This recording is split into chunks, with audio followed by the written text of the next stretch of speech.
far as the speed is concerned. I'm still a little locked up on the Paradox screen, but that should fix itself momentarily. The second and third in line to the throne are called pretenders and are likely to cause trouble. The Pope can grant powerful boons to good Catholics. I believe that is actually the next expansion is focusing on those kinds of bonuses. All right. The long-awaited return to Crusader Kings 2. Didn't really stop playing it because I have grown disinterested in the game, but rather, you know, the opportunities to play so many other things have presented themselves. And so, you know, it gets difficult. You know, there's only so much time I have for streaming, and you know, the number of games keeps growing, and you know, from developers like Paradox who've been so kind as to give me keys to other games, it's sort of hard to turn down the opportunity to be able to cover something like Stellaris before it comes out, or you know, try out a new game like Hearts of Iron 4. But I mean, I think Crusader Kings was the first one that I ever played in terms of this grand strategy genre. It's still my favorite as far as sort of stuff that I've learned on stream and all of that is concerned. And I think there's some things that make this particular game really unique. In fact, the only one there's two that I haven't really given a ton of time on stream, which are Europa Universalis 4 and Victoria 2, both of which are very good games in their own right. And while I've covered Crusader Kings 2 quite extensively on this stream,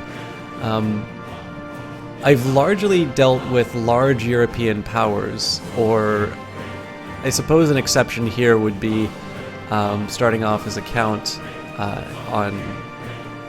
in England, and then growing into a great power.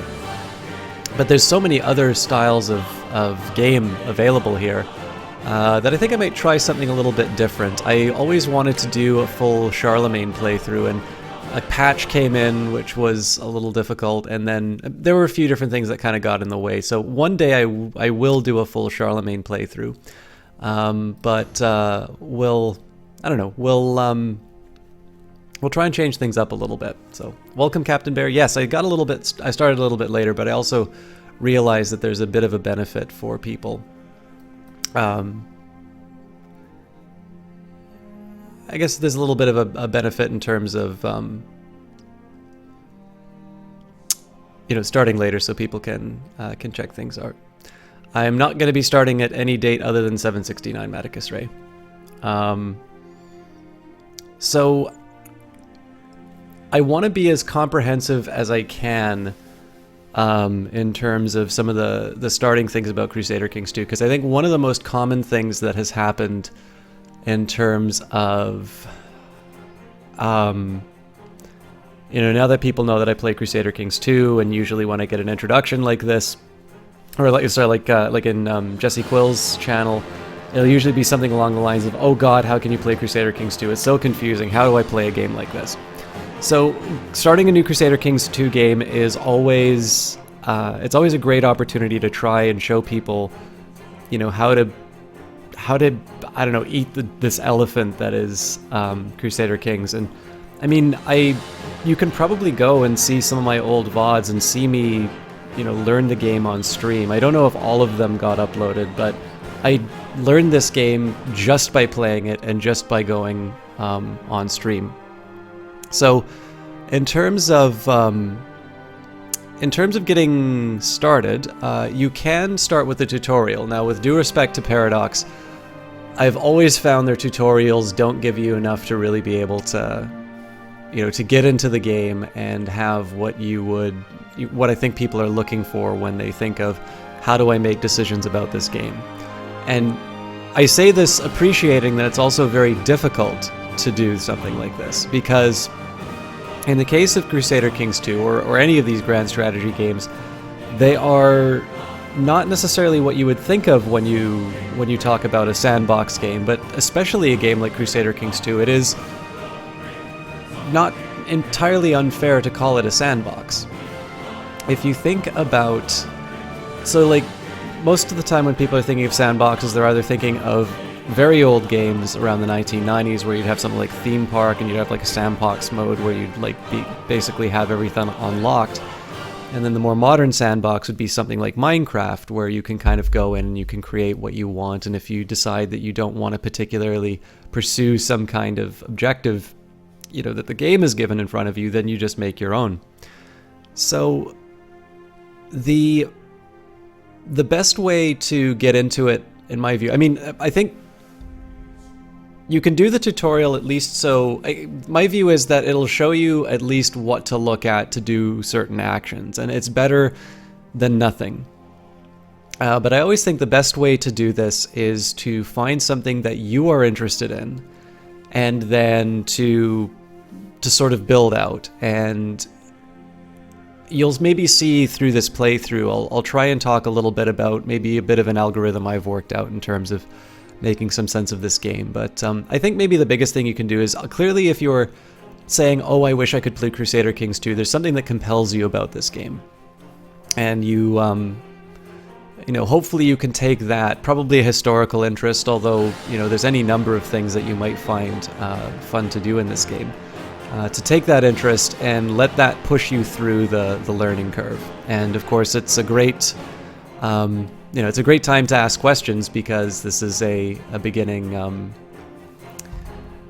of a beginning playthrough. So what you're confronted with at the start of the game is 5 different eras. You can play Early Middle Ages, Viking Age, High Middle Ages, Age of the Mongols, Late Middle Ages. So you can basically, the game doesn't end in 1337, but that's sort of the last period that it will give you. Now, if you want to play in the Viking Age, 867, or in the Early Middle Ages, you will need to have either the Old Gods or the Charlemagne DLC. They're two, actually, I thought they were quite good DLC on their own, although I think some people were complaining about Charlemagne in general. There are also DLC that expand the map, so for instance, Rajas of India had expanded the map. And it's worth mentioning, if you want to know which DLC to buy, again, I always think it's best to start with interest. But further to that, you may want to consider things like what did you get in the patch versus what did you get in the DLC. So every time Paradox releases a new DLC for a game, some elements will be free. So for instance, when Shattered Retreats were added to Crusader Kings 2, everybody got them, not just the people who got the associated DLC with it. However, if you want to begin in these earlier dates, you do need to own the DLC for that. So I always like beginning in Early Middle Ages. One reason for that, while I don't necessarily aim for a particular... I don't particularly aim for a given achievement, let's say, I do kind of like to... I like to at least give myself the possibility. And right now I don't have the achievement that gives me a start in 769 and plays through to the end of the game. So I'm going to, as always, I like just starting in 769 because it allows me the longest playthrough. But I also just kind of find the era interesting. So what is happening in 769? The early Middle Ages started with the fall of the Western Roman Empire in the early 5th century. And how are you doing, Zodicide? The earlier parts of this era saw the great Germanic and Slavic migrations across Europe, with people such as the Goths and Lombards settling in southern Europe, and the Franks settling in Gaul, and the Saxons crossing the sea and settling in Britain. The Eastern Roman Empire was violently shaken by the pressure of the Goths and the Avars, and fought bitterly with the ancient Persian enemy.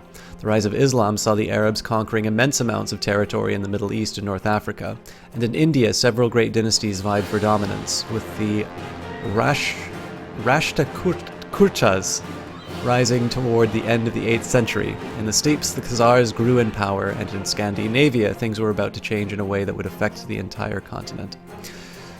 So they'll give you some recommended starting characters. This is kind of people who would be interesting to play in this era. So for instance, if you do the High Middle Ages, William the Conqueror is a good example of one that you would have here.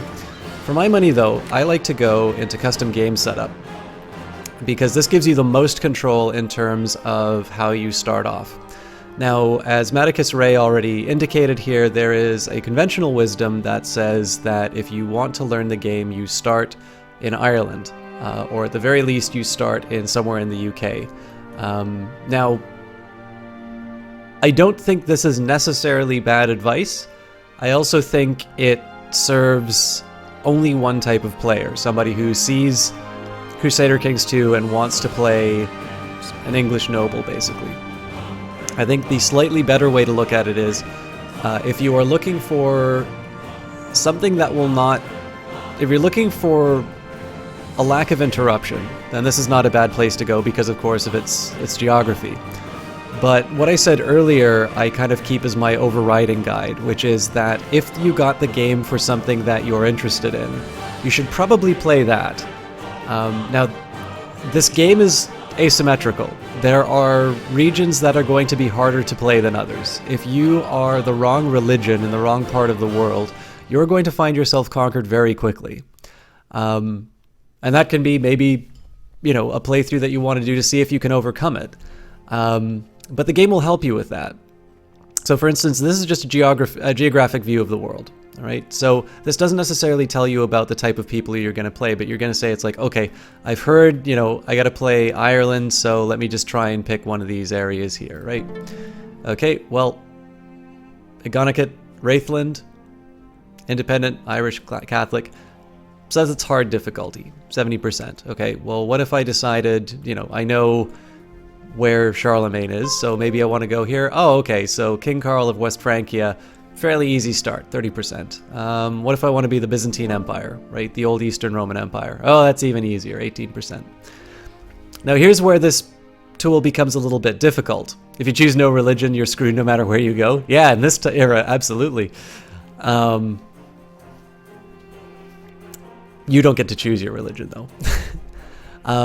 This is the one challenge that you run into with this tool, is that the Byzantine Empire may be a very strong entity, and the Abbasids even stronger. But one big problem that you face is that you need to control this very large territory with a lot of nobles who need some particular management. So, to maybe... The Irish, or at least the very least the UK start, is sort of a known quantity. I'll just let it sit there and you can decide if you find this a sufficiently interesting start. I think the first thing I played was actually a Spanish count, keeping in mind I started in 1066 because I didn't have the Old Gods DLC and Charlemagne hadn't been released, I don't think. Or if it had, it had just been released. I had a perfectly fun time with that. And then I think I did one... I'm just trying to think. I think I played Gwynedd. Anyways, some kingdom in Wales. But I mean, the biggest thing that I want to stress here is that I've got some friends who quite like the Paradox Grand Strategy, and particularly they're interested in Crusader Kings 2. Now, they're Muslim, and they're really interested in playing a Muslim ruler. So I'm not going to turn around and tell them, it's like, well, to learn the game, you should probably play Ireland first. I mean, they bought the Sword of Islam specifically so they could enact some history that they found interesting. Now, for me, you know, playing a Muslim ruler is not as high of a priority for me. It does have a different set of mechanics, and I'd like to give it a try, but then I'd also like to play a Slav, or I'd like to play a Mongol or something like that. There's a bunch of different options that I sort of have. So anyways, the reason I'm taking all the time on this is that the decision on where you want to start is going to have a big impact on the type of game that you play.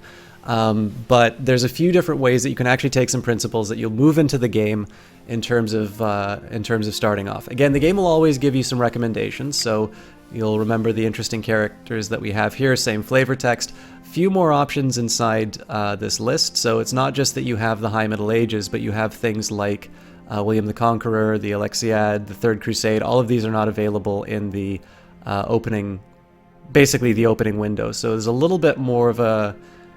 It gets a little more granular as far as the divisions are concerned. This will also change based on your DLC, I believe. But yeah, I think the biggest thing here is that this game, even like for me, like there were some mechanical things that I didn't understand that I eventually learned from some people's recommendations inside of chat. And I mean, in this case, it's just being able to select all the ships rather than being able to select all the troops. But like at some point there's going to be something new to learn, and there's going to be something that's frustrating and not obvious. And I just think it's easier to stick with a game if you are interested in the subject, or if you have a particular goal in mind, rather than say, okay, well, everybody told me I had to go play Ireland, so now I'm going to play Ireland this time. If you want to play it, that's fine. And, you know, in the absence of any other recommendation, I suppose it's as good as any of a place to start. But it wasn't how I started, and I don't really feel the need to just perpetuate this meme that it's the only way to start. So, and hi, Essek. Sadly, it's not on GOG, Zodicide. I believe the original Crusader Kings is. But let me just double check.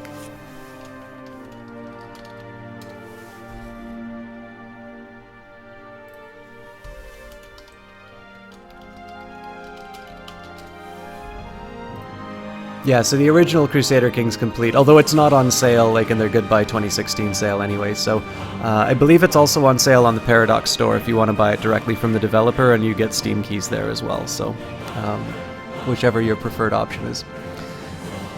No, I did say I was going to try something new this time around, so how do you pick a starting place if you don't want to take, somebody else's word for it? Well, there's a few ways that you can divide the world, and this is one of the things that appeals to me the most in games like Crusader Kings 2 or any of the Paradox games, is that they do a really good job of displaying information visually. So for instance, if you want a political division of the world, you've got it right here, right? I can see all the different realms. If I wanted to play, Charlemagne, I've got West Francia. If I want to play his brother Carloman, I can take Middle Francia. I said if I want to play the Byzantines and just happened to click somewhere. I mean, obviously, if you click somewhere near Constantinople, you're probably going to be in a fairly... you're probably going to wind up with a Byzantine ruler, but this is how you would find them in terms of kind of who owns what. And this is the de facto ownership, not the historical leadership. Now, notice here that if I click on the Byzantine Empire, and then I click again, I now have more than one ruler, right? So Isaros is the emperor of basically the Eastern Roman Empire, or now the Byzantine Empire. Whereas if I click on this area here, I get Melesinos, who is the theme of Anatolia. So in this particular case here, what this is that you've got different sort of strata in terms of rulers. Now, if you are familiar with some of the other Paradox titles like Europa Universalis, what you probably would want to do in a game like that is actually have a big, powerful nation state. Where in Crusader Kings 2, it's actually sometimes easier to start off as a small count. And like the nice thing here is that if I play one of these vassals under the Byzantine Emperor, he has to deal with the overall management. I just pay taxes and I can take care of my little corner of the world. So in some senses, especially if you want to learn, it will be a little bit of a slower start, but it can actually be quite fun and it can be educational to play a smaller scale noble. One thing I like to do is take it from counts up to emperors myself. So I think I'm probably going to try that this time around. Hello, Nubasaur. So with that in mind, let's say that I said, okay, well, I don't want to click and wind up getting like an emperor or something like that. How do I just make it so that I can find all the counts, right? Well, in this case, you can actually divide the world by counts. Gray area means that there isn't a count there. So if I click on this area here, notice I get Isaros and the theme of Anatolia, which in this case is, this is the equivalent of a duke. Depending on your culture, you're going to have different names for these different roles. So if you want to start at the lowest playable rank in this game, you can divide that. You would want to divide the world by counts. I'm thinking of playing someone in Scandinavia, by the way. Maybe we can play Denmark? That'd be kind of fun. Next up is dukes. So in this case, you've got, this is actually not necessarily a terrible way. So let's say you find that count is a little too weak or a little too boring for you. Playing a duke is not a bad idea because in this case you get the idea of having a vassal below you. You can have a count below you and sort of get an idea of what that management is like. But again, you're very likely going to have a king ruling over you, and you don't necessarily need to worry about sort of this giant existential threat from a massive neighbor. You know, if you're playing the ruler of the Byzantine Empire, you will also have to deal with the fact that you've got a bunch of angry Muslims down to the south who would like your lands usually. Finally, if you would like to go a little bit higher up on the rung, you can get a king. In this case, the regions I'm thinking of don't really have kings. It's going well, OCS1 Spectre. Obviously, we're just getting started, but I wanted to be really granular in the starts because it's been a long time since I've done this, and I know we had a few people who wanted to get an idea of how to play the game. Finally, of course, as I said, there's religious divisions. So, like I said, if my Muslim friends want to play the game, chances are they know the history well enough, but they can divide the world amongst religion. You clearly only have Catholic. The Reformation does not occur until the follow-up game, Europa Universalis 4. If you want, you can divide by culture. I've never really seen a reason to do this in the game, though. And then finally, you can check by government. So, for instance, while I really like the feudal system and I find it very interesting to play, if I want to play Denmark, I'm going to be in a tribal realm. Ikta is basically feudalism, but Muslim. So, you bought this today, Satan could be Jesus, and you're so confused. Yes. It is definitely much more complicated than Civilization, so I'm going to do my best to be as granular as I can in terms of answering questions. If you have any questions of your own that you'd like resolved, let me know. I'll do my best to answer as many as I can. But let's get to business. So I want to play a count. I set myself for that, and let's be silly and let's go for Denmark. So I can either be Skjoldung. Oh, apparently this count owns all of it. Alright, well, so be it. Alright, I always play on Iron Man mode, especially on stream. Like, if you want to sort of try one thing I would recommend for not using Iron Man mode would be if you want to get an idea of how combat works. If you, like, want to charge in, get your ass kicked, and then move back, and then see maybe if you engage them on different territory, that's not a bad reason. But in the end, like, this game allows you to fail and come back. So I would recommend playing Iron Man mode. It's the way that you can get your achievements. So that's... I always do that. You may want to not enable Iron Man mode for your first couple playthroughs so you can, you know, save and reload, but it's not bad to fail. Reapers do major epidemics. If you're just starting this game, I would recommend keep it all default. I know the Shattered Retreat was pretty controversial when it came out. It definitely ruined my strategies in the game, but I like keeping it on because I thought my strategies were kind of cheesy. Reapers do added a bunch of disease mechanics, so this is actually going to be the first time I'm experiencing those. Let's see, Turkic Conquerors. Yeah, let's just start all of these. My god, I have a lot of games.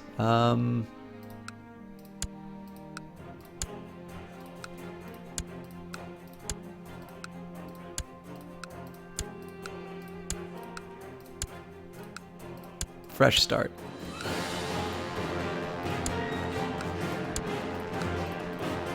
I know some of these are probably under old patches too, so.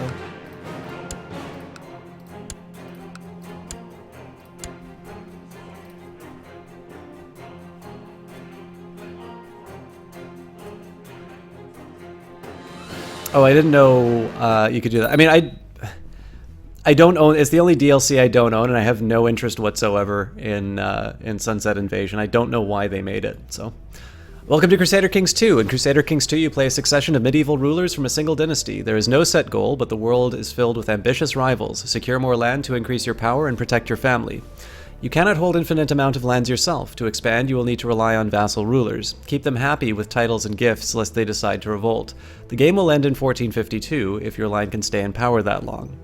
As a ruler, your first priority is to secure an heir. If you do not have a legitimate heir when your character dies, the game will end. Other pressing matters appear as alerts along the top of your screen. Crusader Kings 2 is a pausable real-time game. This means that you can issue commands both while the game is paused and when the clock is running. To pause or unpause a game, click the date in the upper right-hand corner or press the spacebar.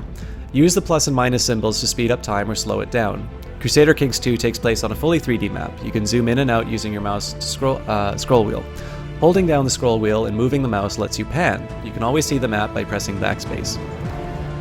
You always play Iron Man mode because you prefer having just one save. Since you play a lot of games at once, saves doing what you're... Yeah, exactly, Paradox Gaming. And I mean, again, the biggest thing for me, I just don't see the need to reload. Like, sometimes you just gotta burn your hand on the stove to learn not to do something again, so...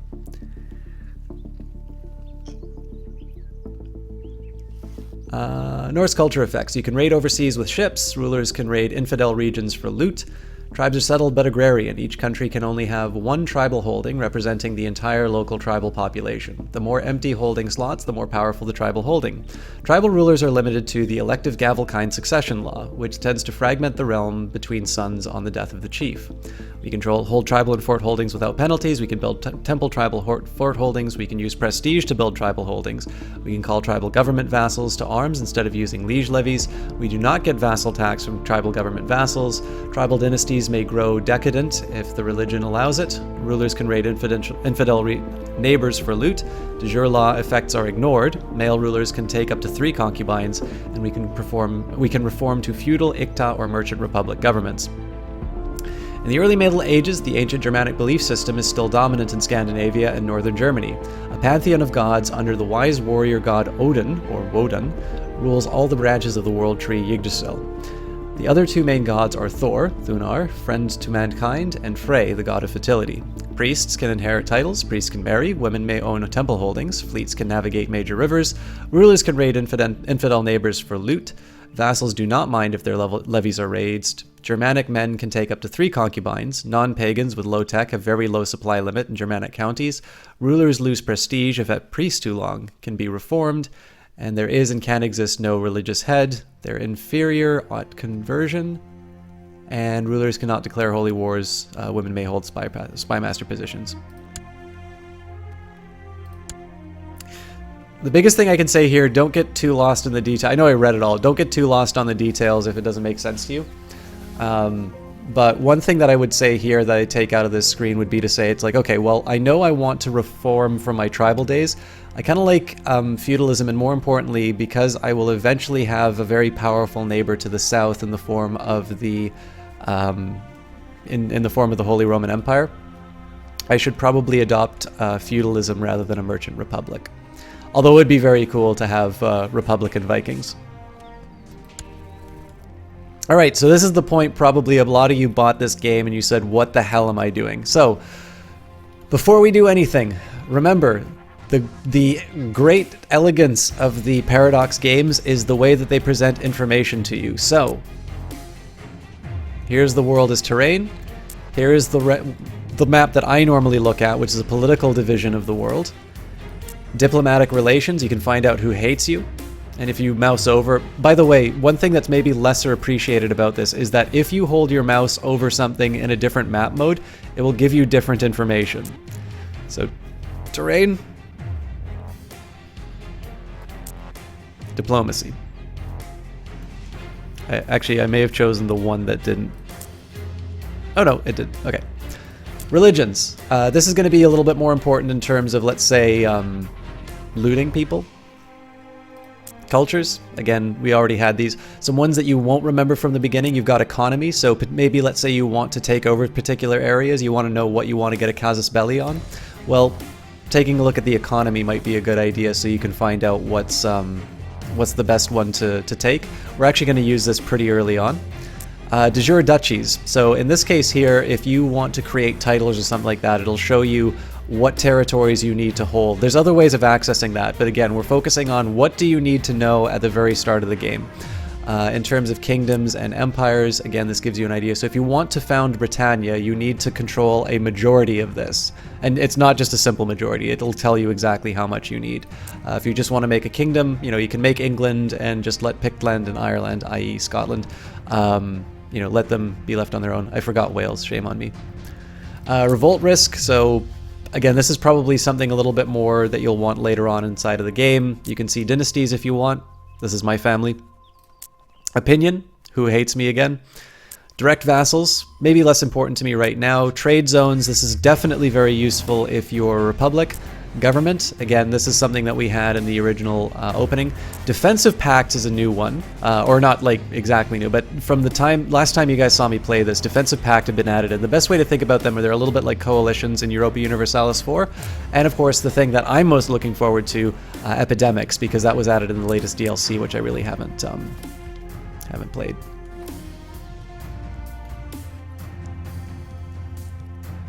Are there any games with an Iron Man mode where I don't use it? Sometimes XCOM. because XCOM is merciless.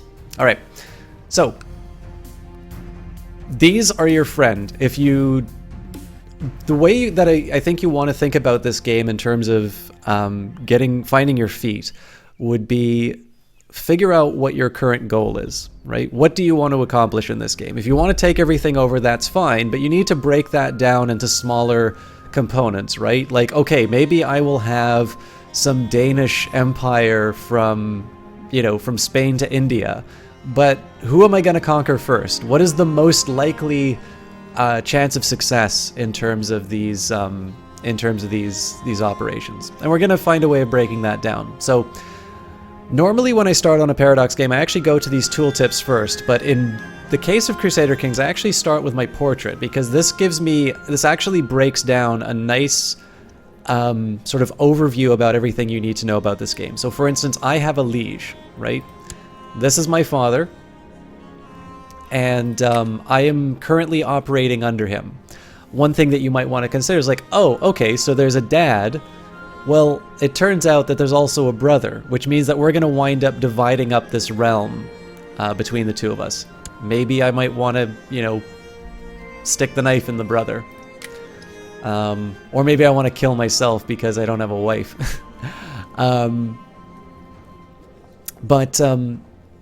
Probably one thing that'll I'll draw your attention to first are the traits. So you've got diplomacy, you've got martial, stewardship, intrigue, and learning. So diplomacy is your ability to sort of interact with people, either your vassals or with other nations. Martial is your ability to command forces. Stewardship is your ability to tax and manage money. Intrigue is your ability to engage in espionage and potentially assassination. And finally, learning, which is both a religious and a technological one. Of course, the connection between religion and technology is maybe a little bit more tight, because of course the clergy are going to be the most educated in the society. So what you'll notice is that these particular traits are going to be reflected in things like your council, and so it's helpful to start thinking of the game in this way. Jesse Quill, how are you doing? Thank you very much for your host. Let's just take a look. That's morbid. Which one? Oh, kill myself because I don't have a wife? Yeah. I don't know if I'm a master assassin. I think the average would be like 8 or 9. These aren't particularly stunning traits, but what you'll notice is that there's the state number and my personal numbers. So this happens to be from my advisors.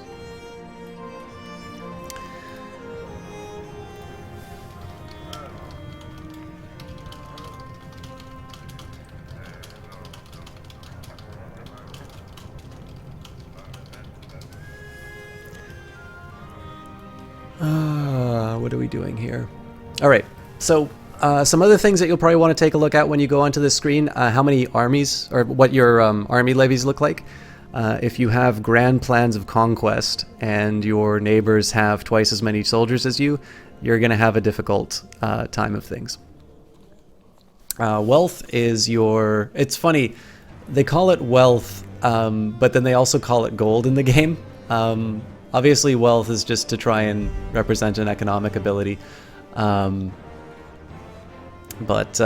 it's funny because I think the manual sort of ties itself into knots trying to avoid calling it gold, and then the game actually just winds up calling it gold a whole lot. Now, in terms of score for the game, this game is basically a sandbox game. The way to win is to have fun and to achieve whatever goals you want, but if you want to score in a way to sort of rank yourself in terms of, you know, how you did in the game, basically your renown would be the way to do so. And you can gain renown. Renown is just a term I've come up with on my own. I think they call it just score. But it is the sum of the prestige and piety of your entire line. So, for instance, if I were to finish now, I mean, it says 0. I have 20 and 10, so I don't know if those would be added at the end. But let's say for whatever reason the entire line dies out today, I'm assuming I would at least have 30. But basically, prestige would be your place in the world, your accomplishments, whereas your piety would be your character and your, your religious devotion and such. Now, there are ways that you can sort of get this ticking over time, and then there are certain actions that you can take that will also adjust your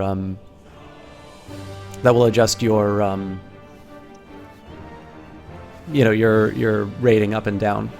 You can also spend this to do certain things. So, for instance, prestige, you can pay for certain things, especially as a tribal ruler.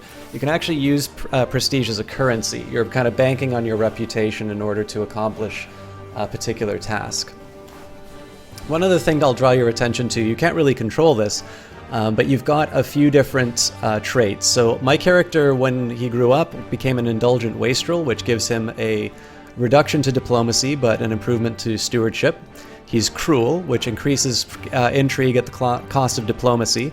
He's also better at doing morale damage to other armies when he's leading one. However, his vassals don't like him as much. He's arbitrary, which gives decreases to stewardship learning and vassal opinions. He's chaste, so he has a bonus to learning, a negative to fertility. The Christian Church likes him for that, but the opposite trait, so lustful people don't. And finally, zealous. So in this case, this gives monthly piety. It makes me a better fighter. The church likes me for it, but people of other faiths really don't like me because, of course, I'm busy walking around talking about how the Germanic faith is better. Has my CK2 never loaded and just crashed after you click play? Only when there's been a new patch and I'm using outdated mods. So, there's some things that I can do. So I was talking a little bit about how my first goal for Denmark is going to be to take it out of a tribal society and turn it into a feudal one. So let's see if there's some things that I can do to sort of put me on that path. I'm going to need to do... Is it theoretically possible to get a genius with all virtues in these random generated rulers? Or can they not be that good? Epic Ninja, I'm not privy to the algorithms that generate them. I think it seems feasibly possible to me. And I certainly know the virtues can be gotten through role-playing events. Now, I've not seen it. It would probably be a very rare event for it to happen naturally in the game. But I'm also certain, I mean, the game is moddable enough that you could probably just make a ruler like that if you'd like to see it. But yeah, I don't, in terms, like what I know about the game, I know from being able to play it, but in terms of saying whether or not the game would permit something like that happening, like I've never gone inside the guts of the game to actually see how it generates particular things. I just play it. And so if I were to say, well, I've never seen one, that doesn't mean that it's impossible. It just means it's a very unlikely event, and somebody who kind of plays the same playthrough until the very end, I would suspect that I would see that fewer than other players who just kind of like start off. I think usually the starting rulers start off with some pretty fixed traits. I think probably if you hit the randomize button, you might see stuff like that happen a little more often, but I don't see a reason why it wouldn't occur. I just think it would be highly unusual. Okay, so what you can do, the way that I originally kind of talked about this idea when I started sort of telling people about Crusader Kings 2 is you can sort of think of the game as you start with yourself and then you turn your attention outwards. There's an old movie called The Mask of Zorro, and Anthony Hopkins is teaching Antonio Banderas how to become Zorro, and he kind of puts him in these circles as he's training. And, in his case, the circles become smaller and smaller. He says, there's nothing outside this circle. And as you progress, you'll go to a smaller and smaller circle, bringing you closer to the world and bringing you closer to your revenge. So it's a similar idea here, that right now you're going to only focus on yourself. And once you fill out all of your tasks within this menu, then you'll start maybe taking a look at some of these alerts up here, and you'll start focusing on the world. But this is, again, it's the biggest thing that you want to do is the complexity of the game can be overcome by focusing on a few tasks that you find particularly important. So like I said right now, I just gave myself an arbitrary goal of saying that I want to modernize Denmark and I want to make it a feudal realm. And I know through my own playing of the game that I'm going to do that with money and with conquest, particularly money. So we're going to maybe focus a little bit more along these lines. So let's start with my character's ambition. Well, right now I know from this alert that he's unmarried. There used to be a get married option, but it doesn't seem either. Well, I don't think he would have had a previous wife. I think it would have mentioned that already. But seeing as I don't have a wife, let's say groom an heir, and that's going to be to continue on the bloodline. So I'll pick that because acquiring a title or something like that is a little less likely. So Prendir wants to have a male child and see him reach adulthood. If Prendir's succession law is absolute cognatic, ruling either raising either a male child or a female child will fulfill the ambition. And when the ambition is active, fertility is increased by 20%. So despite my chastity, I have a net plus 5% to my fertility. Can I be successful without a wife in the game? Only as long as there is somebody else to continue the bloodline. Because if your bloodline dies, the game is over. So effectively what you are relying on is other family members to be able to carry it on.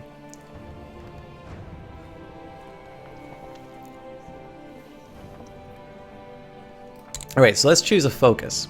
Now, I don't remember if you can go on a pilgrimage as a Norseman. I think what I will do is actually I'll go for business. So you'll remember how I talked about those traits? Well, notice here the colors kind of correspond to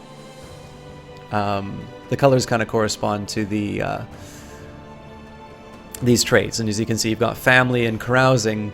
Well, those are the diplomatic traits. Business and rulership, that's stewardship. Now, it used to be that you could sort of like give yourself a goal saying, I want to improve my learning or something like that. That would be an ambition. When you get the Way of Life DLC, it transforms it into this slightly more role-playing style of tree education branch or something like that. So in this case, I'm going to take a business focus. This will improve my stewardship. The city vassals will like me. And in this case, fraternizes with burghers and merchants seeking to unravel the enigma of gold. So my character is going to be concerned for temporal wealth. It might make sense for me to maybe go for family man or to go for to maybe like lustful or something like that in order to increase my chances of having an heir. But I have a feeling I'll be able to accomplish that by just finding a wife. You got CK2, one of the nomads went Jewish. Is that normal? It was kind of cool, but your vassal conquered him. I really don't know, Epic Ninja. Alright, let's say arrange marriage. So if you want a wife, and barring any special things that you want to accomplish in the game, I happen to like to have wives in this game. So what we do is we take Medieval Tinder and we find somebody who's suitable. So what do I want in terms of a wife? Well, biologically I want somebody young, and I would like somebody lustful or similar. Because that'll improve fertility. What they've also added is, again, diplomatic, a slight change to diplomacy. So depending on who I marry, it will also result in things like non-aggression pacts, and it can actually go so far as to, how do I say it? You can get sort of alliances out of these things. So where are these guys? Alright, a little far away.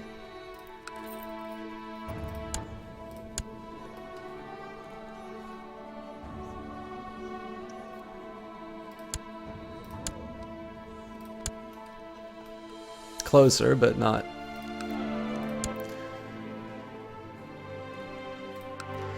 Maybe a good question here would be to take a look at my my neighbors. So this little fella is particularly weak, 472. This guy's got 1,000 troops to his name, so don't necessarily want to be going to war with him. 733, so a little bit more of a fair fight. I don't think Saxony is going to be conquered anytime soon, at least by me. Yeah, 1,500.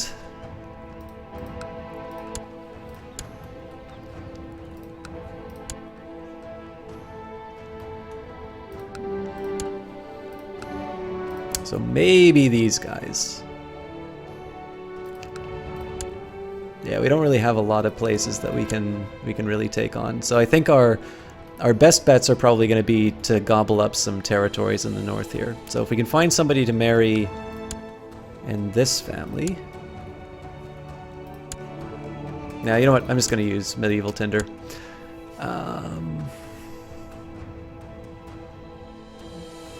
Finns, Pones, Pomeranians.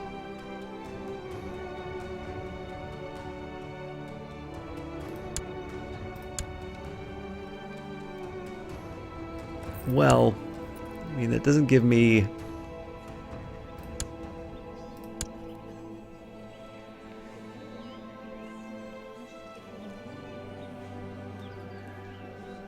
Doesn't give me a ton of military access, but she's not a bad ruler.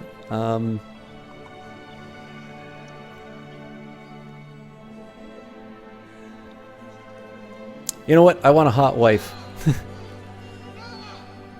Why not attack south, Captain Bear? I'll show you. I want a hot pagan priest. Whoa, whoa, whoa, whoa, whoa. Nope, lowborn. Not happening.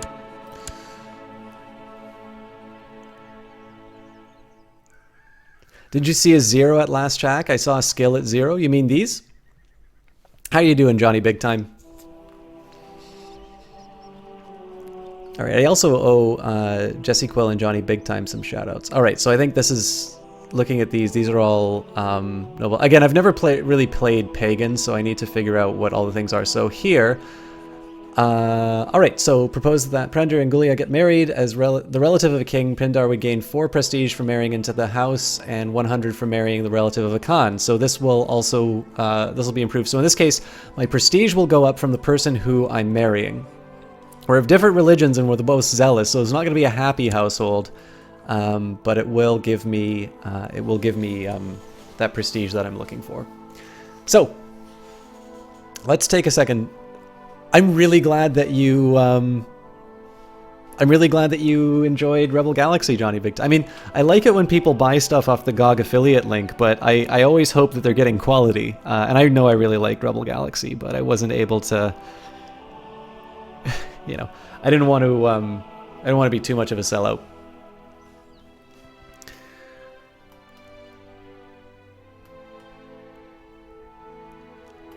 All right. And I can grant some minor titles, but I don't really think I want to. Well, I can appoint a court physician. So, all right, before I do that, I've got everything that I need off of this main page here, right? So remember what we said, we wanted to see, you know, we wanted to pick some personal goals. So I want to groom an heir. I'm going to accomplish that through marrying my wife, and I want to be raising my funds in order to be able to sort of build up my my realm and eventually turn it into a feudal realm. And so in that case, I'm going to be doing that through money. So we're set up as far as that.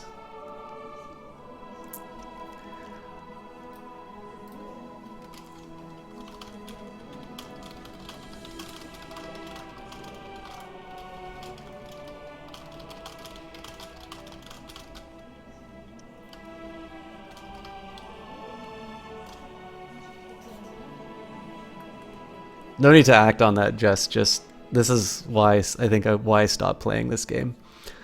There's a Catholic to a Protestant. Yeah, there's no Protestants yet though, Captain Bear. That's not till the Reformation. That happens in Europa Universalis. All right, before I assign this guy as a physician, I'm going to start expanding out my view of the world. So I have minor titles, but more importantly, we have some positions that we can have here. Now, the addition of Conclave actually made this a little bit more complicated because you've got powerful vassals who are going to want a role in your government. So Godi, Stuchla of our house, is a powerful vassal who's basically going to expect to be basically be given a role. Can I? Yeah. Okay. So what I don't want to do here is I don't want to piss somebody off by firing them, or if I do piss somebody off by firing them, I want it to be because they're in a, you know, they're somebody who can't really affect me. So in this case, we can say Godi's the only powerful vassal that I have at the moment here. So what I'll do here is I'm going to say change his council position. The only reason I'm doing that is because I might, well, actually, sorry, there's one thing I'll do before I do that. But right now I see a skill of 9 as a diplomat, and we'll see, well, there actually isn't anybody better. So I guess the other question here is there somebody better for Seer. No. So I'm still going to make the same decision, but for slightly different reasons. So Godi here has got learning of 15, which means that he's got a better role, or he's better suited in another role. The other bonus is that I have Suni, who is has a diplomacy of 9. So in this case, I keep somebody who's got the same skill in the Chancellor role, whereas my Seer becomes twice as good at the role that they do. So we will assign him to Seer.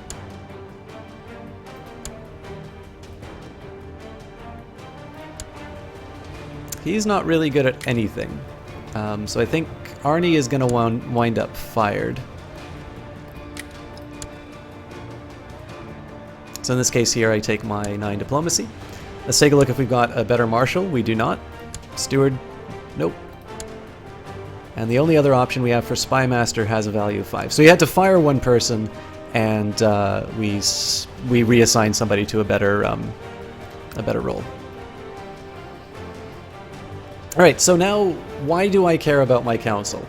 What these are going to do is improve your realm. Basically, they're going to help you manage the realm. And this is probably the biggest reason why people recommend that you start off as a count. Because you have your individual holdings, and if you have a lot of holdings, now you need to decide where you want to put these people. Whereas if you only own one place, you're going to decide, where you,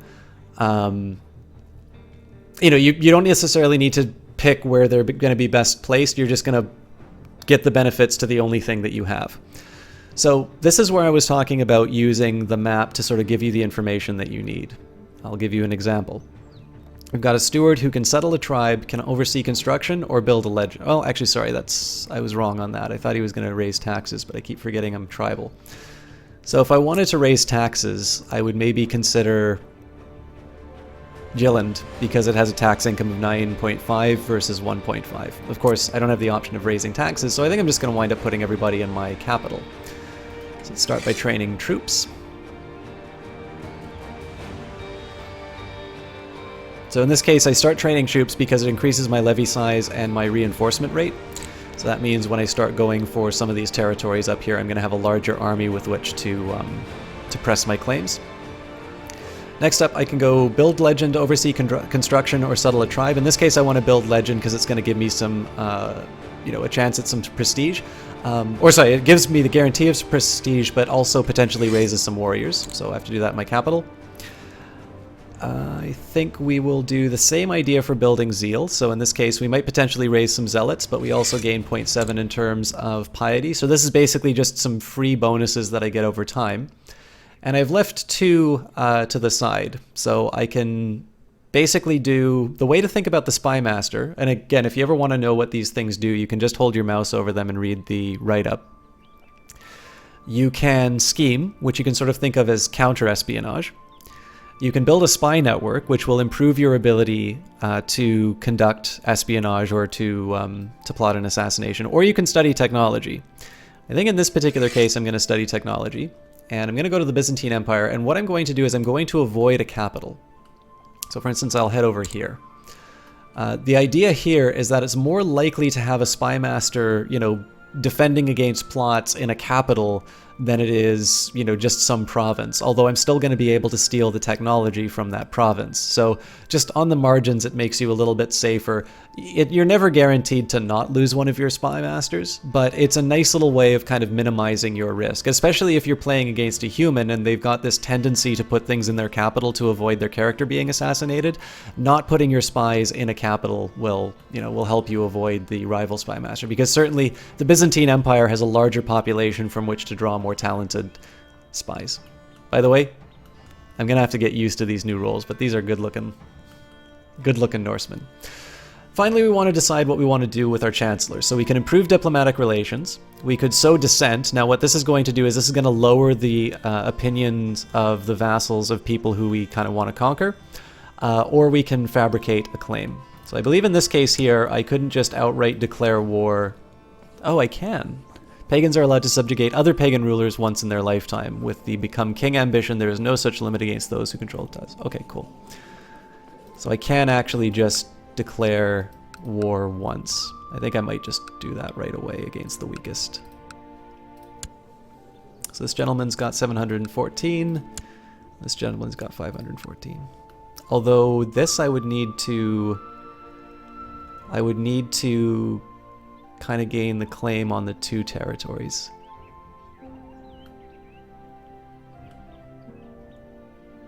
So I think what we're probably going to do is we'll actually, counterintuitively, I'm going to fabricate a claim on this, just because it's one single territory, and we will use our subjugate casus belli on this area. Assuming I'm allowed to. Yep. Now, I'm not strong enough to do this yet, but that's roughly how I'm thinking about these things. So, finally, I will assign my court physician, because there's no penalty for me doing so. I don't know if I really want to assign a regent yet. I mean, this guy's got some good stats. I think I'm just going to hold off. Do I have a slightly better commander that I can assign? Somebody, yeah, skill 5. Godey's getting all the good jobs, it looks like. Yep, sorry guys, I got a creature with a death wish.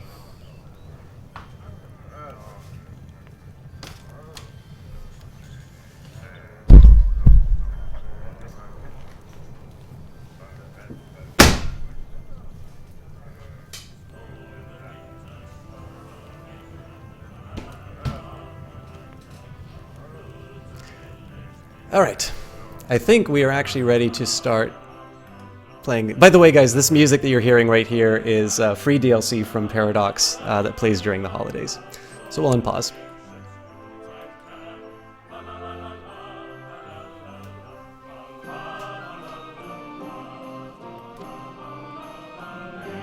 The Lords of Sjælland have approved the institution of the Low Tribal Organization Law.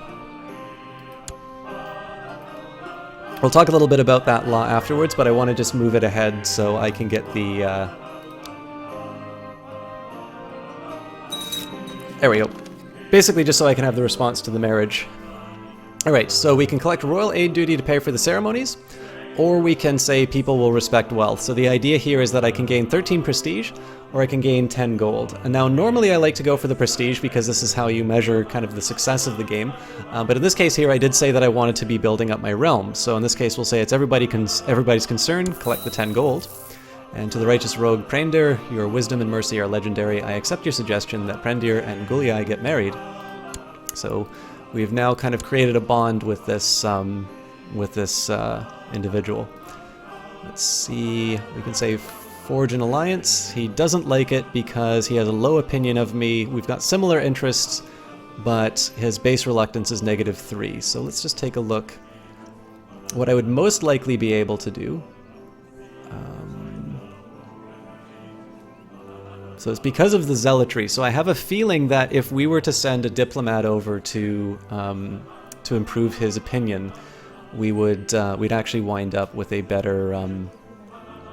We'd probably be able to get an alliance. But the big question I have here is, do I really want to wait for troops, 500 troops, to come from this side of the world all the way over to Scandinavia in order to help with my conquests? Not really.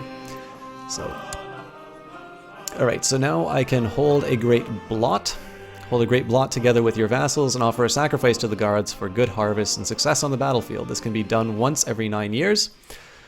I have to pay 50, it looks like. And the prosperity of my capital county increases slightly. Not exactly what I want to do. Just because, again, I'm trying to save my money. So, adopt feudalism, this is what we're heading towards. Adopting feudalism will convert any tribal holdings into castles where this occurs. If the country is big enough, city and temple holdings will also be created if they do not already exist. Your vassals are likely to follow suit if they are of your religion and culture. So, I am not an unreformed pagan, which I need to work on. One of these must be true. Either government is feudal, government is a republic, or government is theocracy and not an unreformed pagan. Oh, hang on. Yeah. The capital holding must be tribal and have a stone hill fort, or I have to have a castle. Of course, I can't build a castle without feudalism.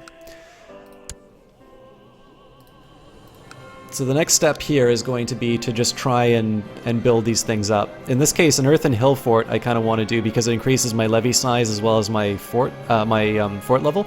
The next thing I also want to work on is my market village because over time it's going to be increasing my tax income. But in this case, having more realms to tax is going to improve my my income as well. So in this case, I'm going to start with the earthen hill fort.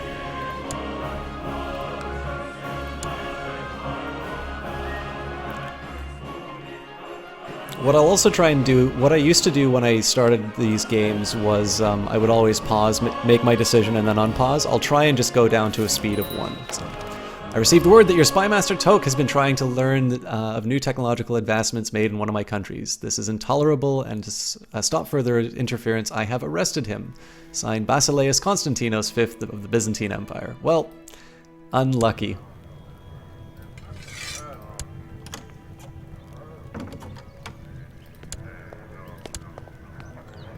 Dear son, may you live in harmony and contentment. Please support me by voting for me in the council. If you agree to do this, I will henceforth owe you a favor. Well, I don't know what you want, but sure, why not, Dad?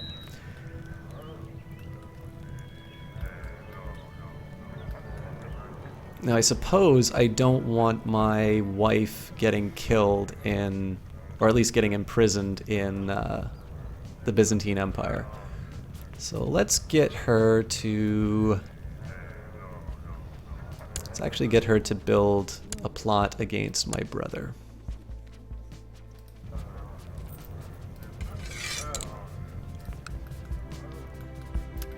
And again, we're either going to be waiting on an improvement to my military, or we're going to be waiting on kind of the completion of a given task. So let's take a quick look at what my military looks like. I've got 43 more people that I can sort of raise from my my marshal. So let's take a little while and just load these things up. The Lords of Sieland have approved the institution of medium tribal organization law. So I'm not particularly bothered about giving this favor to my father, just because it means that if he wants to strengthen his hold on the realm, I'm going to be able to. I'm basically going to be able to inherit that. I'm going to be able to take that for myself.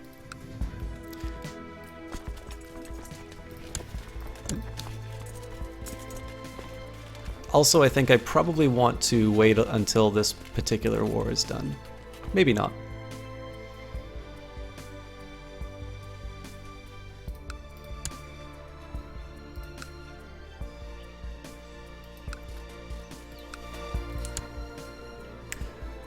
Now, one thing I kind of want to know about these levies that I can raise.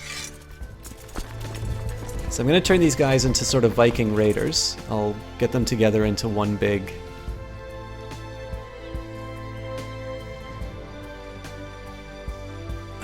Hey Troldus, how you doing? I'm actually going to put them into one big stack and see. I don't know if I can raid the Saxons or not. I think they have to be a different religion, but let's see if we can get away with this. So in this case, I'm going to toggle looter. Now this is only for the basically Vikings, but it's not a bad way to get a little income. You're out hunting one afternoon. A bearded elder approaches, donning a simple traveler's cloak and a wide-brimmed hat that conceals his other eye. He greets you with courtesy, requests a horn of mead, and informs you that just yonder lies forgotten, filled with gold. He wanders off, chuckling as he goes, leaving you struck with the familiarity of his presence. Can inform my men that the wanderer was none other than Odin, gain 50 gold prestige and the trait zealous. I can ignore my men's insistence that the stranger was the Allfather, or I scold my men for believing in the gods. Well, in this case, I'm zealous and I want to keep that, so let's continue on. This will also help me building up my territories.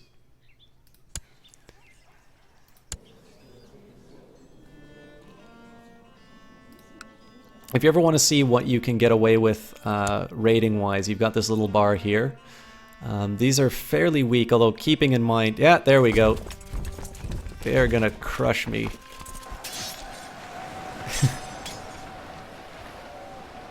I was hoping I'd get a little more notice. Alright, so what did we lose? 252.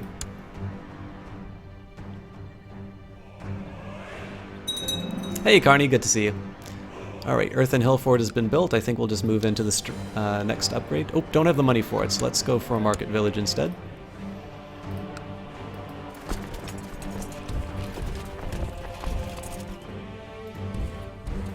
And because I don't learn my lessons, let's just go pillage some other area.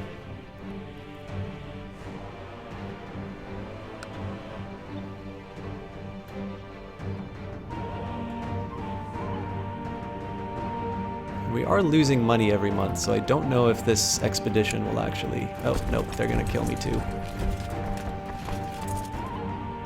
Although we get out of there before, so... Your efforts at gaining wealth grow all the more determined. You sleep less and less, since sleeping is not a profitable behavior. I must have more gold. I gain stressed, which will decrease my intrigue, stewardship, fertility, and my health. Alright. I think we're just gonna retire this crappy band of warriors. So something tells me that I'm gonna wind up clobbered by these guys when I go to war with them. Now the nice thing about Crusader Kings is, as opposed to the Game of Thrones mod, is that your armies replenish pretty quickly. So we can crank up the speed in a little bit.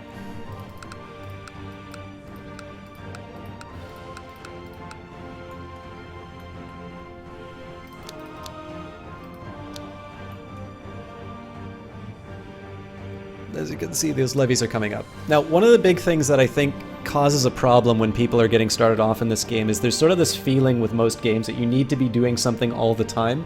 In the case of Crusader Kings, sometimes it's just a matter of setting a plan and letting it be implemented. Not everything starts... Zipex, thank you very much for that follow. This doesn't always mean that you want to... You know, you don't want the game to be on autopilot. But in other cases, you don't necessarily... Sorry guys, I'm gonna snack a little bit. You don't necessarily have to just constantly be going through menus and clicking on things. Sometimes you just have... Like, in my case here, I say, I want to be building up my capacity in terms of my... my territory. I'm going to need to have a stone hill fort to become feudal, so I might as well build one of those. That will also raise my levies. So in this case, I'll be able to conquer more territory. And then when I'm trying to find some intermediate things, I said, well, one thing I'm going to have to deal with is that I've got a brother, and he's going to take some of the territory from me. So as a, not necessarily a primary goal, but because I don't want my wife to die, I'm going to assign her as a spy master to my son, my brother's realms on the chance that maybe I want to kill him. So, my court physician Godi Sturla has shared some of his latest ideas with me. I do not know how much of medicine, but perhaps he's onto something. He's asked for some money to develop his theory and further and write a book on it. So I can give him patronage, which will cost me 20 gold, and it will improve his opinion of me. Or I say, I'm paying him already, aren't I? Greedy leech. So he will... this is a tough call. He already has a fairly high opinion of me, so I'm going to decline.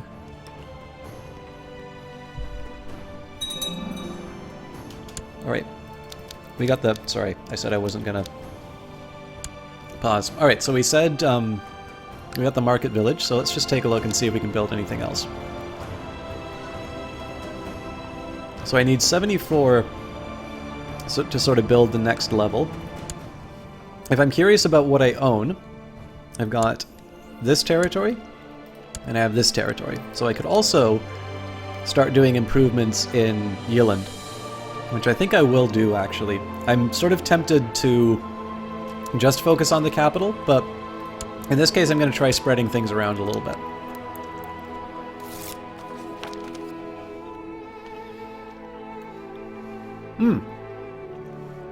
Well, this is a little bad luck as far as timing, but I'm still going to go for it. My liege, my work in Rothgrand seems to have come to fruition. By bribing, cajoling, extorting, threatening, and forging documents, I have managed to fabricate a claim on the chiefdom of Rogaland, presently held by Geir of Rogaland. I leave it up to you whether to use it or not. Your humble Chancellor, Sunni. So in this case, I'm going to go to the negative. This means that there might actually be some bandits that wind up roaming the countryside. But you're going to see in a minute that I'm going to be earning about 1 gold a turn.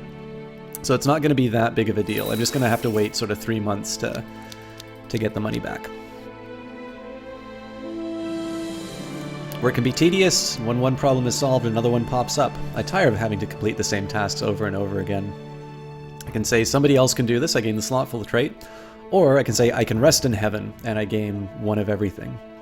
Now it's only a 45% chance that I get that, but clearly one of these is going to, you know, give me a high probability of a negative trait.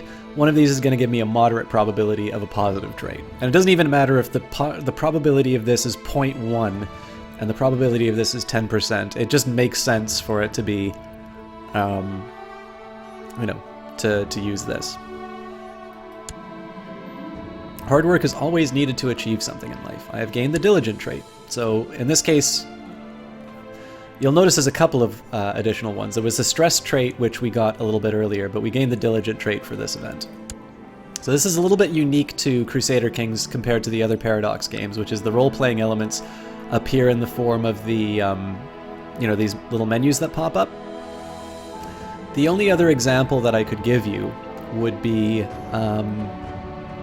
Stellaris, actually. But they do that a little bit more species-wise in the telling of this grand science fiction story.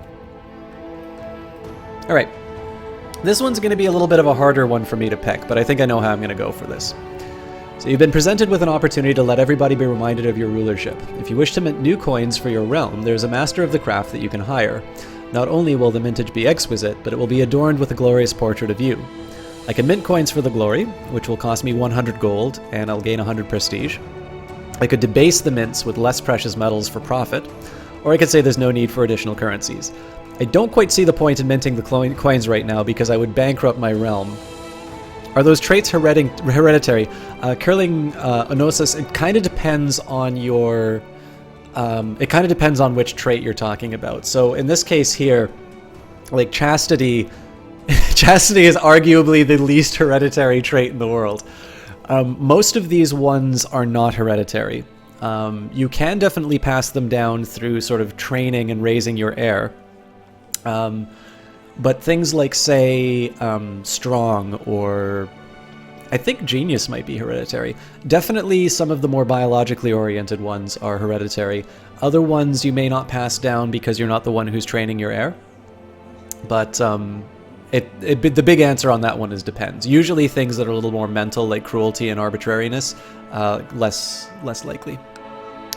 I think in this case we're gonna take a chance. There's a 25% chance that I gain deceitful, and I will gain the greedy trait because of debasing the coinage, but it does improve my national tax modifier, and my diplomacy is already in the toilet, so I'll just accept it. And now I have a bunch of money. A most impressive woman has recently arrived in your court. Apparently the reason for her visit has been to arrange a trade agreement with local merchants. While people did not think much of her at first, now you have heard many courtiers praising her savvy business sense. Perhaps you should make her an offer. So, I could say, Lady Elenia, will you work for me? She becomes my steward. She'll owe me a favor. My existing steward has skill 7. She has skill 19, so yeah. And my existing steward isn't a powerful vassal, so it doesn't really matter.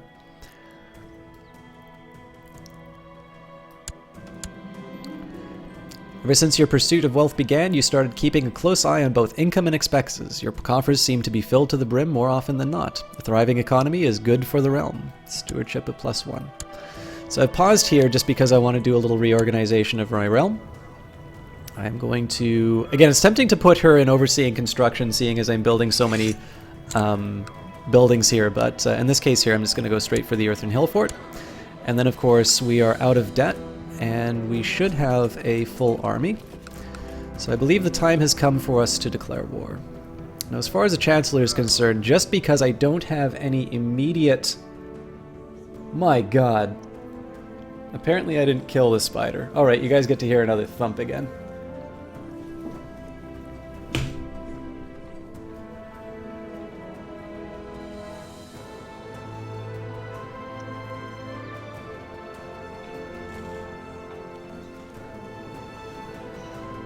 Not as dramatic as last time.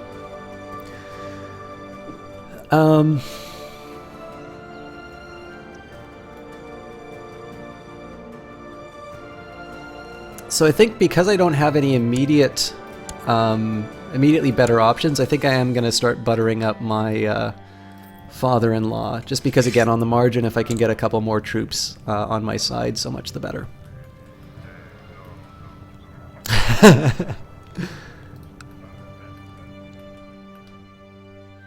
Don't worry about it, Jesse Quill. I've only seen them eat one guest.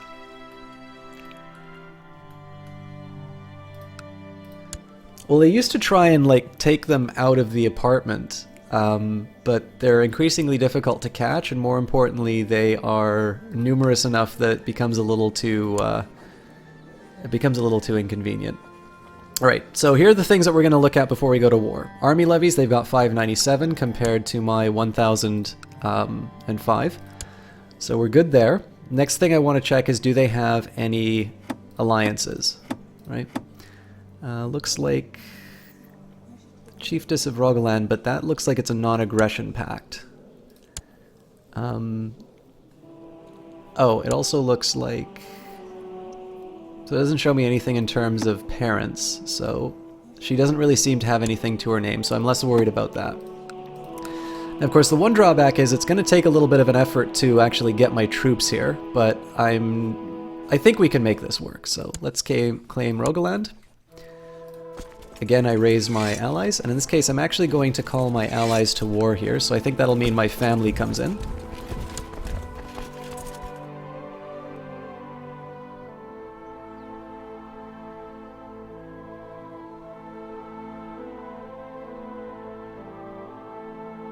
Why wasn't attacking south?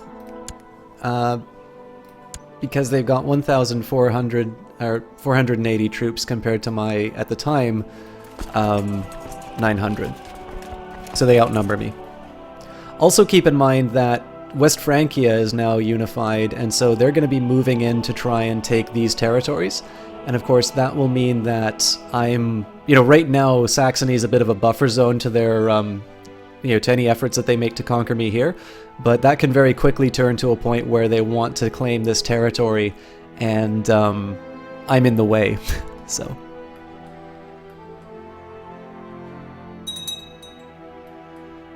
I don't really need to get these other guys, but I mean, this group's just sitting here, so I might as well just add my 4 extra troops.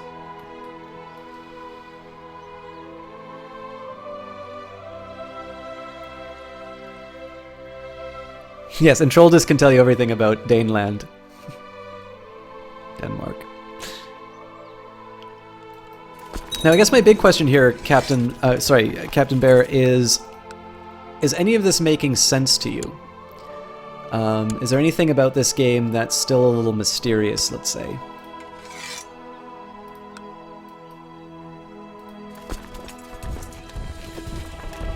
Alright, so we're on our way to taking this territory. I guess my question here would be, what's the better approach? My liege, since I arrived here in Slesvig, there has never been a shortage of soldiers reinforcing the troops stationed there. Under our guidance, they believe fame and fortune await them. Your humble marshal, Hrodgar.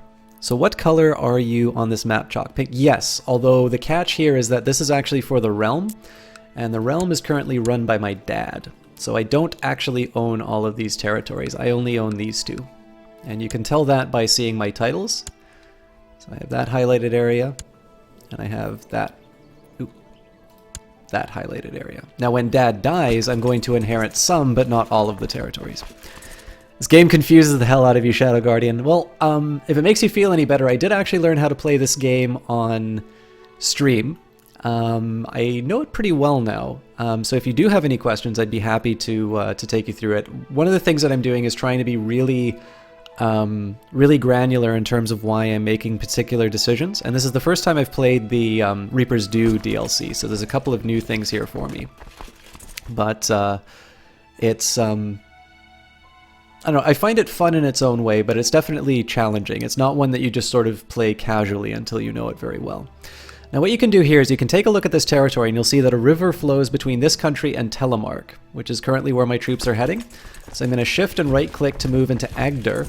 And the logic here is pretty it probably doesn't require a lot of elaboration. If you cross a river into an army, you're going to be at a disadvantage. And I don't know how good this guy is at combat. So even though most of my armies will be able to sort of take him on individually, I don't necessarily want to be in a state where where I'm facing a disadvantage. So we're going to move up. We will arrive on July the 28th. They're running away, and they'll arrive on August the 5th, so I'll catch them. And let's just slow this down so we can see how combat works. Ships work, you have to board, and then you have to move them through. I'll show you in a quick second, Curling Ghost, but I kind of want to see how this combat works out. So we focused on everything in the center. Our flanks are causing him quite a bit of trouble, and this is a fairly easy win. Zepex, it depends on your inheritance laws. That's actually a really good question that you asked, and I should probably talk about those. So just let me wrap up this combat here, and I'll go over some of the details. Let's go in and watch the stiff animations. All right, so we lost 38 troops. They lost 118. We gained prestige for the battle, but we didn't gain any piety or military technology. So Gear of Rogaland was captured in the battle and is now my prisoner. Perfect. So this is a big one here. When you do combat in this game, you have a war score. All right. Now, if I had just let the battle go by, 18% of the war score would have been earned from that battle where I defeated his army. But because I now hold the king hostage, I automatically win the war. And so in this particular case here, I can offer peace. And in this case, I can enforce my demands, so I gain 100 prestige from the war. Gear, the enemy combatant, loses 100 prestige. I could offer a white peace in which nothing changes and we just agree to stop fighting, but I lose prestige for that. And of course, I could surrender, at which point I pay him war reparations of 52 gold and I lose even more prestige. So I'm not going to capture him and then, declare white peace or something like that. I'm going to claim this territory for my own. And so Prandir of Sazvig has usurped the title of the Chiefdom of Rogaland from Gear Hirafsford. The claim on Rogaland war has ended. I won. And I think in this case I can just make my army stand down. I don't have any immediate need for it. Alright, sounds good, Shadow Guardian.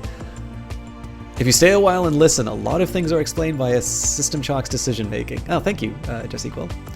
So,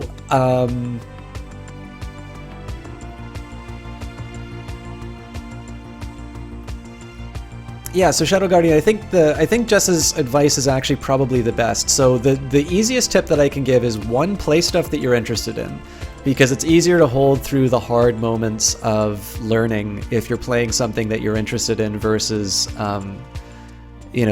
versus just kind of a recommendation that somebody gave you. Because I mean, this is not an easy game to get into. The next thing I'll say is start small. If you play as a count, you have fewer things that you need to manage. And then more importantly, just focus on what your goals are. So like for me, I said that I want to take this kingdom and I want to turn it into a feudal state. So what I'm focusing on right now is gaining a lot of money so I can build up my infrastructure and allow me to do things like build a stone hill fort and so on and so forth. And if you look at it that way, if you sort of slice it up into individual goals, what you're able to do are things like, I want to find out where I can raise the most taxes. Let me take a look at the economy screen and see, if I put my steward in this area, they're going to wind up raising more money than if I put them in my poor country or something like that. These are the sorts of things that you can do to sort of make the game a little more manageable. But again, if you try to gain all the knowledge, Crusader Kings is just going to laugh at you and give you even more than you wanted to know. But if you focus on narrow, particular goals and you say, I want this to be my overall goal and I'm going to take the following 3 or 4 steps to get there, then you just start focusing on learning these individual components that are going to take you towards achieving that goal. It's a little bit like programming if you've done it, actually. You don't, it'd be wonderful if you could write one line and say it's like, make me a game, and then you hit enter and then you've got like Battlefield 1, but you can't do that. So instead you say, okay, well, one of the things I'm going to need for this video game is a way of counting health. or a way of counting bullets. So, let me write a function that increments and decrements the ammo for the game. It's not glamorous, but a number of functions all lined together like that are going to eventually give rise to the system that creates, Battlefield 1 style game. Okay, so there was a question about land, and then there was a question about specific children inheriting. So I'll answer the ship question first. So if you go into your military tab, actually I should never describe these. So it's council, laws. We're going to be going there to answer the inheritance question. Technology, military, intrigue, factions, and religion. Again, if you want to just explore, that's fine. But another thing that you can do is just wait until you need them and then bring them up at the time. We've got army levies right now, so you've got 1,065 of my own troops, and then one of my vassals has 4 troops. So under fleet levies, I've got 0 boats from my daemon and my vassals. So right now, land is my only option. But you can have ships. Shadow Guardian 91, thank you very much for that follow. What I could do is I could hire mercenaries. Now these ones are troops. You want to, the number here kind of matters, but you also want to take a look at what you're getting in particular. So for instance, if I really like archers, I don't maybe want to hire the Peachling Company. If you go down, there should be specific boat companies. It's actually a little weird that there don't seem to be any right now. I mean, there's boats in the Victual Brothers, but that's 600 to get a huge army. So it looks like I don't have any boats available to me right now. But basically what happens when you create fleets is they tend to be a little bit expensive to bring out, and you need to make sure you have enough ships to board. So basically ships are only transport devices in this game.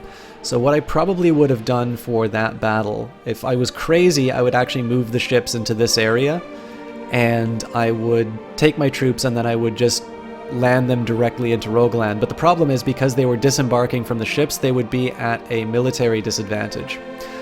So what would probably be smarter for me would be to take my troops, disembark at Agder, and then cross into Rogaland. But in this case it was cheaper, and because I didn't have any boats, I just decided to do a land invasion. Although obviously if I wanted to try and take something in England, I wouldn't have that option. Now, as far as inheritance is concerned, we'll take a quick look at laws here. So in this case, we've got Agnatic Elective Gavelkind. So right now, because of the type of government, which is a Germanic chiefdom, we only have basically, I think it's Elective Gavelkind and Gavelkind laws. And in this case, it actually describes it straight here. You've got the titles of the ruler are divided among his children, with the oldest getting the primary title. If the ruler has no children who can inherit, the law defaults to primogeniture. If you get no prestige penalty for having unlanded sons, and you can have a 30% larger daemon. Gavelkind is a very popular law with everyone except the oldest child. Destruction of titles while under Gavelkind succession is not allowed. So basically what's going to happen is that when dear old dad dies, he's 82, so it will not be too long, I don't think. He also owes me a favor, so I better call that in.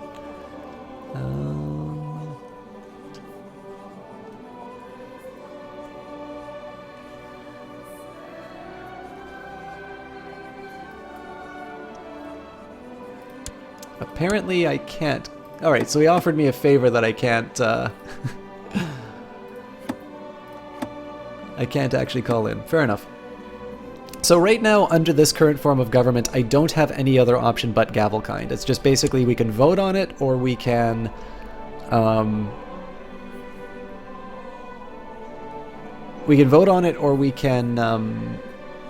we can just kind of have it be hereditary. Now, in the other realms, you can do primogeniture, which is the oldest child inherits.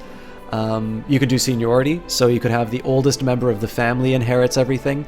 You can do them, and the game models these through slightly different mechanics. So when we're talking about the daemon, right now I can have a total of 5 different counties that I sort of run on my own. So I could kind of conquer 2 or 3 more of these sorts of areas if I wanted to.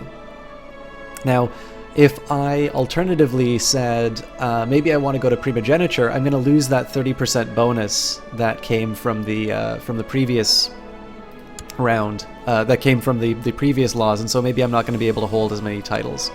Looks like this guy's getting stronger, actually, so I kind of blew it. So it looks like he conquered some more territory, and he's kind of able to take me on. What about these neighbors? They're weak. Alright. So anyways, the short answer to your question is they definitely can adopt different rules. I put my Chancellor in the wrong place. Right. What I'm going to do is I'm going to send my wife to go fabricate a claim on another weak neighbor.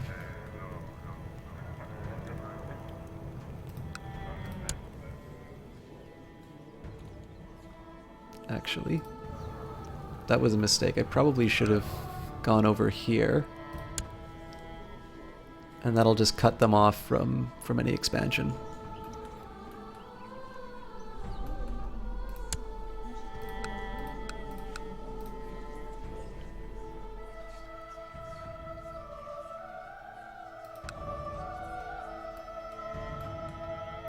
So when can I move her? March 9th. Alright, so let's just speed up. Your steward comes to see you one afternoon. She explains that she has devised a plan to bring in exotic goods by setting up a trade route with a foreign realm. This would, of course, require a sizable monetary investment, but the potential profits would also be great. Let us organize the expedition. Well, Captain Bear, it depends on what you want to do with West Francia. So in this case, they have a negative opinion of me because of Zealous and Infidel. Now, I suppose the big thing is that if there are going to be diplomatic things that you want to get from them, then it makes a lot of sense. But if you can't marry any of their daughters and you don't have anything that you can request of them that require them to like you, then it just, the cost is really measured in terms of what you could have had your Chancellor do otherwise. So for instance, I didn't have anything for my Chancellor to do while I was waiting to conquer this other area. Now, in this case, I brought them to my potential ally, and I started sort of trying to butter them up a little bit and potentially get myself an alliance, which is not a very high goal for me, but it's better than nothing. What I'm doing now is I'm moving my Chancellor. I was going to do it here, try and take this area first, but it actually makes more sense to take this area just so I can sort of surround and cut off this potential threat. And ultimately, what I'm going to do with my Chancellor is I'm going to say it's a higher priority for me to get some kind of a reason to expand. And so in this particular case, I move them away from improving relations.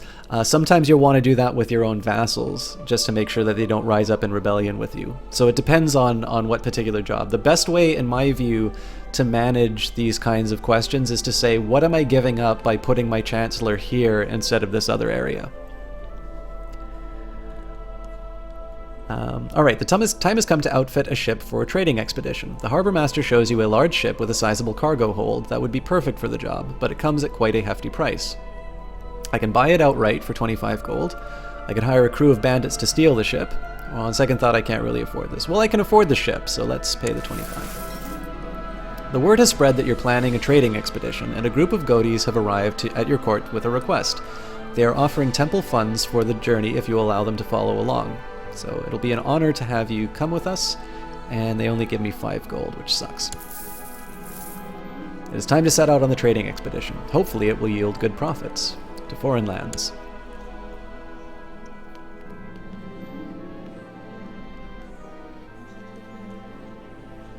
Alright.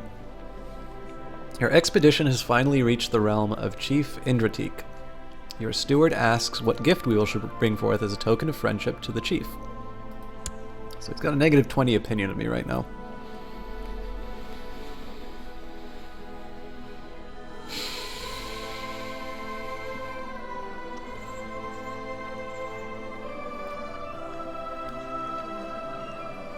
It's expensive, but I think I'm going to go for a dozen tough warriors. And the idea here will be, hopefully the success of the trade will pay back the deficit.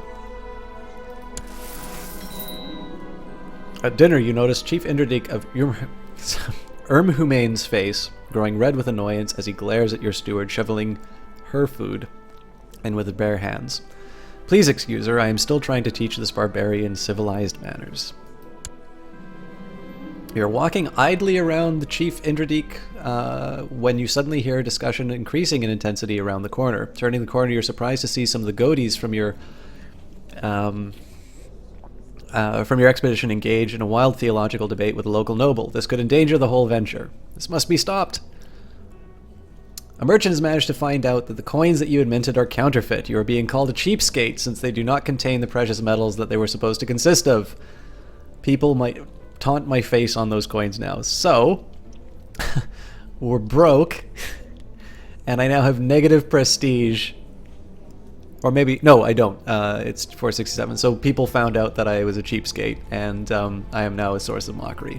The chickens are coming home to roost. The increasingly difficult negotiations between you and the Chief Indradik of Urmhamane were suddenly interrupted when Chief Indradik slams his fist on the table. It seems like he can no longer bear your presence in the room, and when you decide to leave, he shouts, "Covetous scatterbrain," after you. So you become rivals. The trade expedition was a failure as you didn't manage to close a deal for foreign goods. This seems seen as a failure not only by you, but also by everyone in the vicinity. So, we lost money, we didn't gain the trade, but fair enough.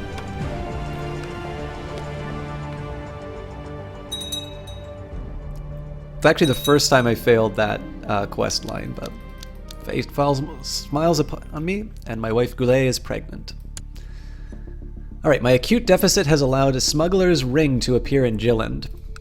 This is why you don't want to go into deficit. So in this case, the local build time modifier goes up, the build cost goes up, and disease resistance goes down. So in this case, basically, this is an example of I'm not able to sort of pay my sheriffs.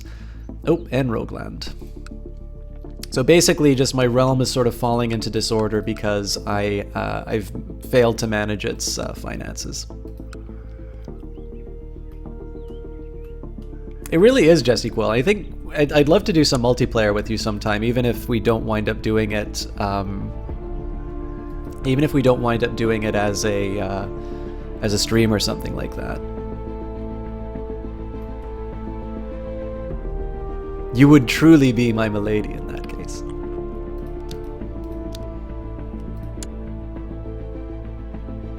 Okay. We got a faction, which is kind of a neat one to talk about here. So if we go under factions here, we've got Lower Tribal Organization in Sieland.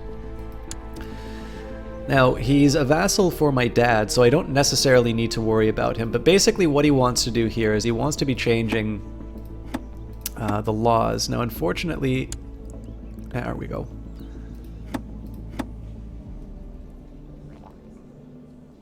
So this is tribal organization. So basically what happens here, right now we're at medium. So what this is going to mean... Oh. Doesn't it tell me what these things do? Basically, okay, so it does. In this case, it's implement imprisonment committee, banishment committee, execution committee. So basically the idea here is that it's increasing the bureaucracy, and it's kind of allowing you to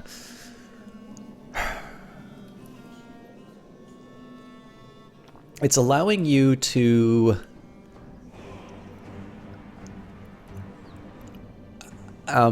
do more, basically. So when your tribal organization is max, that's actually, I believe, one of the conditions of switching to feudalism.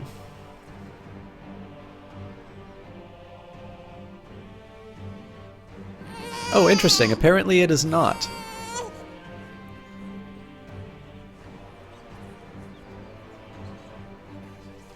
Anyway, so basically what it does is it's starting to give a little bit more structure to the government. And depending on where you are in society, this may be a good or a bad thing for you. So, also I can move my chancellor off to claim... Ah, damn it, looks like they did take that territory. Alright, so we will keep her there.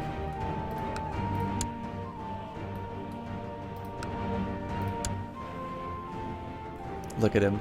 smug look on his face. You know, he is actually fairly weak. We might actually be able to take advantage of this. Ah, but we've only got 1475. If I had full strength, I'd do it, but... And we also don't have the money, so maybe I'll hold off. Anyways. A daughter was born to Prandir of Svezling and Chiefess Gulia of Svezing. God, I'm bad at pronouncing these names. Named Igna. So what factions are going to try and do is they're going to try and enforce their particular vision of the realm, and if you don't do a good job of managing them, you actually wind up with a revolution. I think we're going to speed up a little bit and see... Let's see where we're sitting as far as the military is concerned. I've decided to institute the Low Tribal Organization Law. All that is needed to support yourself is the support of yourself and my other loyal vassals. Now, this is weird for me, so...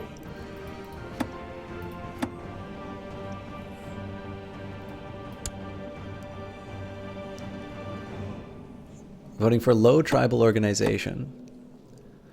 I will decline, and I wonder if I can use my favor to say no.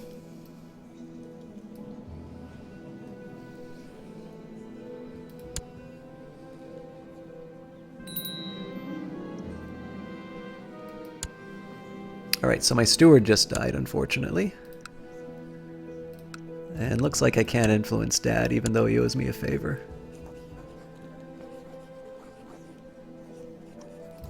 So I think he's going to get what he wants anyway. On the notion of me playing multiplayer with Jesse Quill, I know why you didn't invite you. You play a mean Indian. Well, there's a few people I've been meaning to play stuff with, so I got to play with CPO Williams once upon a time, and my friend A. Newcomb. Alright, so they did approve low organization to my disappointment. And I'll get my somewhat incompetent steward back in. Now, one thing I'm not 100% clear on in this game is if I can get the Smuggler's Ring, if having my Spy Master around will actually improve anything. Another thing that's going to be difficult is even if I wind up killing my brother, he's got a bunch of sons, which will make it a little difficult for me to inherit everything. So let's just speed things up a bit and see how it develops.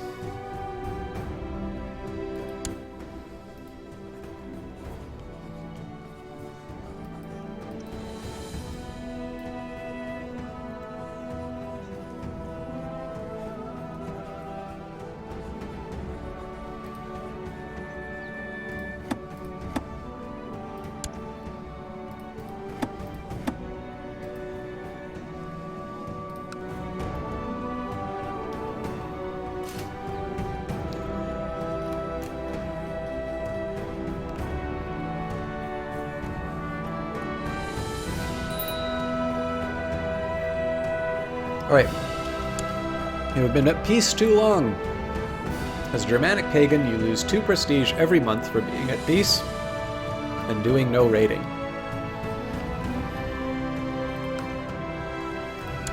So...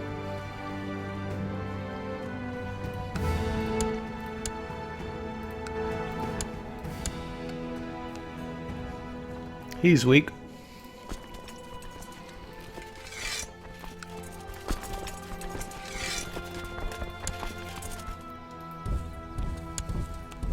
I believe if I do some raiding, I should be okay. Now this is basically just the prestige that I lose is the fact that I'm sort of seen as a weak ruler. This is only for the pagans. A woman claiming to be Vola, a seeress, has been brought before you and asks to join your court. If her Zedger sorcery is strong as she claims, she can truly glimpse into the future, and her services could prove invaluable. She is welcome here. Let's take a look at this courtier. Not really that great in terms of any kind of stats.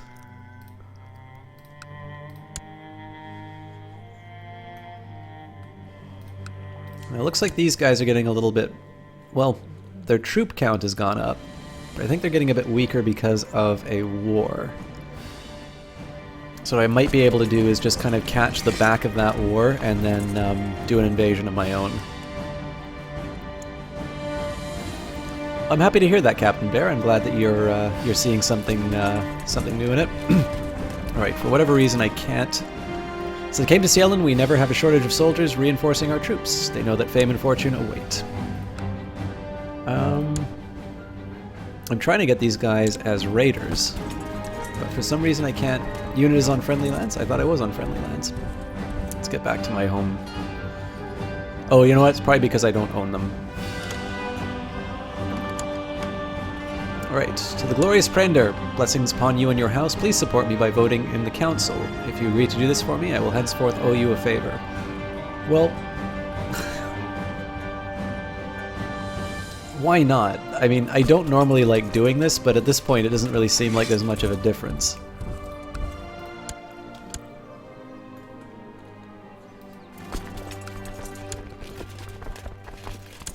So again, this guy's got 733, so my assumption here is that while I raid his lands, he's going to be, he's kind of going to be ignoring what's going on there. Looks like these are getting their lunch eaten, although they keep raising their army levies, so... Oh, there's going to be a big fight here. So 953 versus 919. This is a perfect opportunity for me to conquer.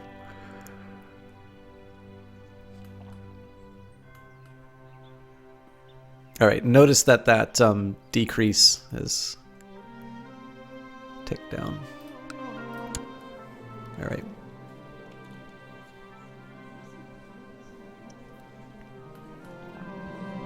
Word has reached your marshal in a foreign realm of who is has reached of you of a marshal in a foreign realm who is of masterful skill and handles his tasks with ease. Seeing as your own abilities are often doubted by the rest of the council, perhaps you should write a letter to this Hrolfrir and ask for his advice. I will write him. To the narrow-minded fanatic Prandir, do you really think that I would convey my secrets to you? You're a pathetic marshal who does not see, and I do not see that changing soon. So there's another 50 prestige that I lose. Oh well.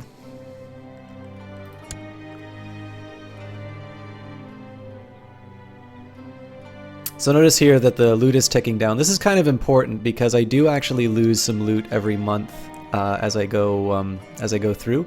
But in this case, we'll be taking down the fort, and we'll be collecting some wealth for it. So unless that siege kind of lasts, what is it? Max loot 12. So I mean, it would have to last 2 years.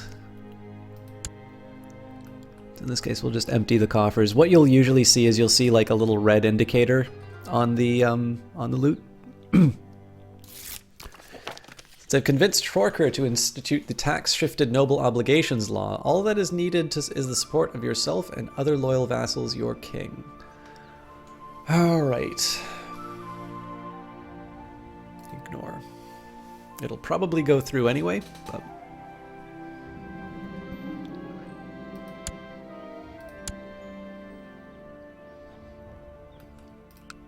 How are they militarily? Yeah, so they're weaker than me. Only problem is I don't see this war finishing. Oh, hang on. Looks like they're losing, actually.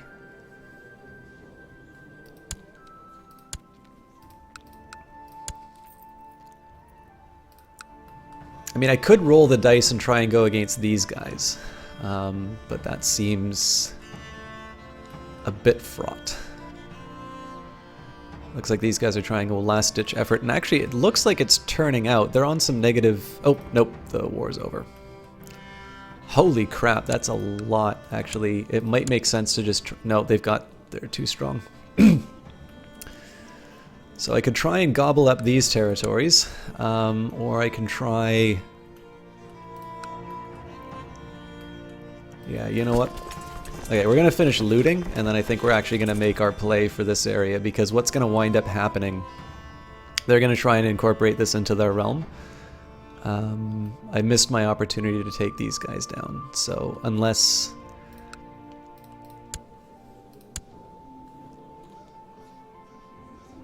He's 44. And he's only got one kid.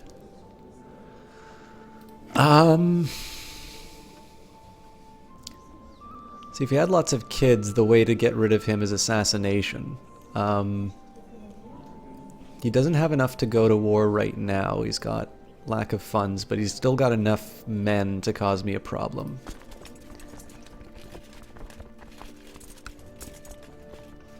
So I think what we'll do is we'll take this so that we add a little bit to our own realm. And I think in this case we actually kind of need to hope that his ambitions don't head towards us because we're not strong enough to take him on.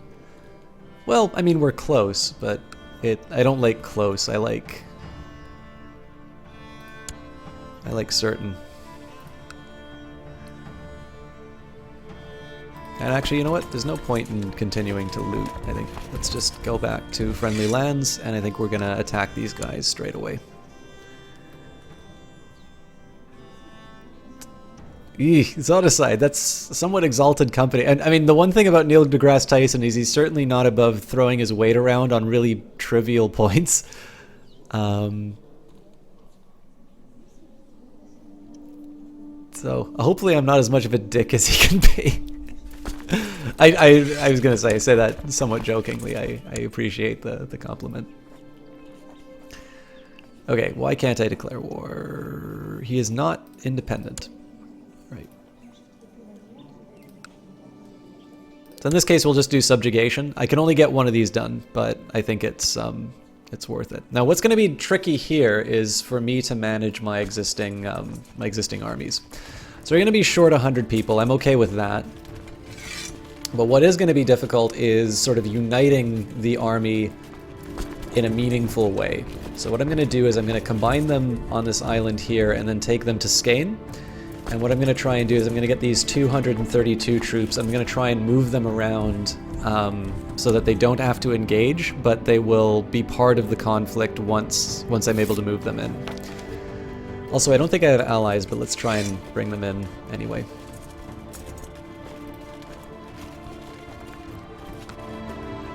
So the trick here is going to be to try and claim territory where I can, to make sure that I'm never in a situation where there is an enemy force that outnumbers me.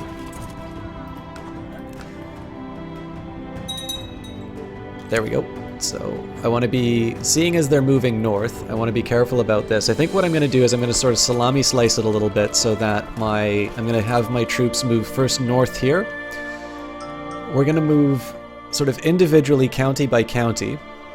And probably once we reach Dal, unless there is a clear path for these 236, I can move them down into the capital. And these guys, basically, this is going to be my main force. Everything's going to be sort of falling before them. And I'm going to try and sneak these guys in where I can to bolster my strength. Ideally, I'll be able to have this whole group united before I have to deal with their main force, but we'll see. Wiltrildis, hopefully we will be adding them to our holdings. Adding it to our holdings fairly quickly. So I do not have any commanders. That is bad. Oh, it's because I have the wrong steward. Okay. I hate doing this, but I have to.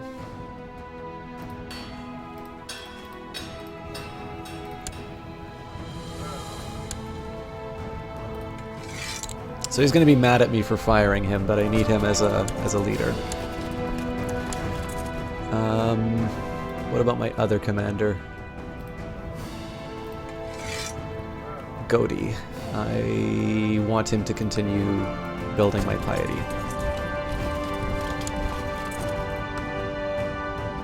Now, unfortunately, I don't have a lot of good options in terms of the river. I'm just going to have to move in there, but it's not likely that they're going to have a force waiting for me there. If they planned on defending it, they whoa, what are you doing, my friend? No.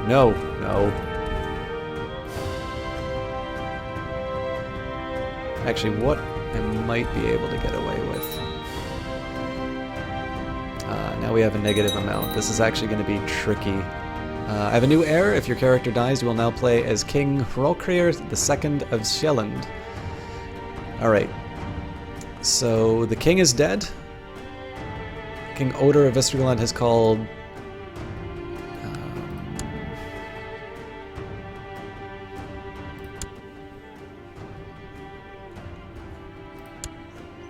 So it's my brother that wound up inheriting everything. Alright, well, I'm okay with this. The one drawback here is that I do have a budget deficit. This is going to mean that my warriors fight poorly. So in this case, I'm going to need to take advantage of numbers, and I'm going to need to take advantage of territorial gains.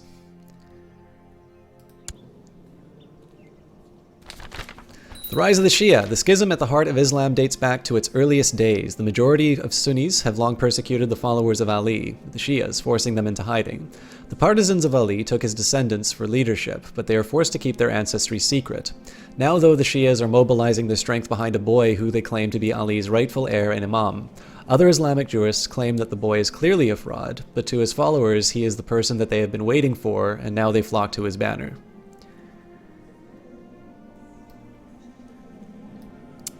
I don't think I have the option of borrowing as a... Yeah, not in this culture, unfortunately, Troldus. Decided to institute medium tribal organization. I can get behind that.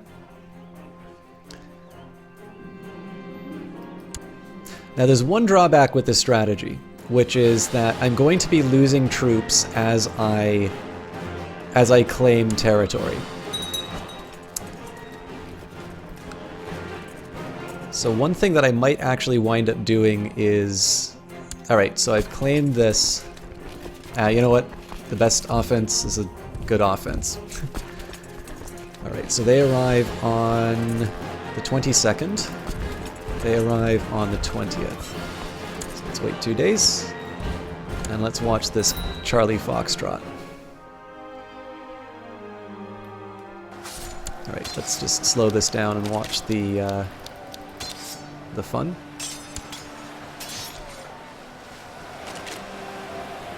Alright, the center's holding, which is what we need, so the left is already lost. The right is causing some problems, but we've got so many people. The combined value is higher, and we've got a better commander, so at least for the purposes of the right, so we managed to pull it off, and now of course I can unite my armies, so we've got additional troops if we ever do need to take them on again. Alright, so we gained bonus to war score, prestige, and no technological benefits.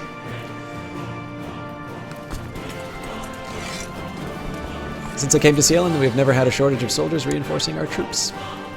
So I think the big thing about this is, if I was particularly bold, what I would do would be cut this in half and try and take Dal.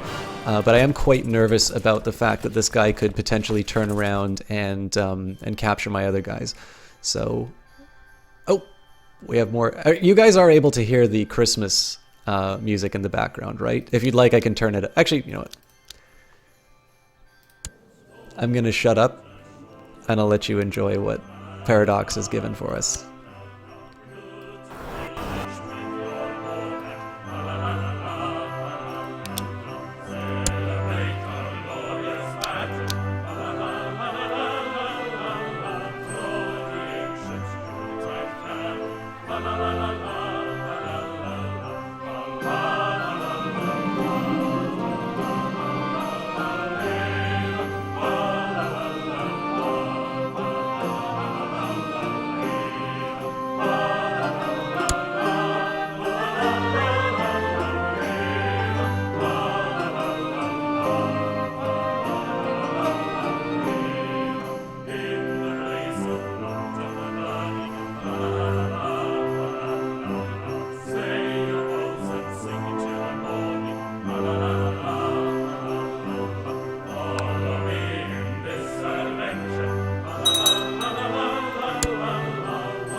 All right, I hope that was enjoyable for everyone.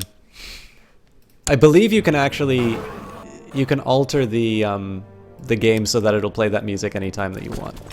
Okay, so I got some explaining to do because all the colors have just gone mental. And I did a whole bunch of actions there. So what I did was I pressed a claim on this territory here, and it basically raised my station. So where I used to be a king, I am now in fact a duke of Västergautland, which means that I hold now 3 titles. I can take a total of 5. And so because I have the same rank as my brother, who is also a duke, I've gained my independence, which is why I'm now a new color. Now this is also a little inconvenient because of course I might want to inherit some of these titles, and he has been breeding like rabbits.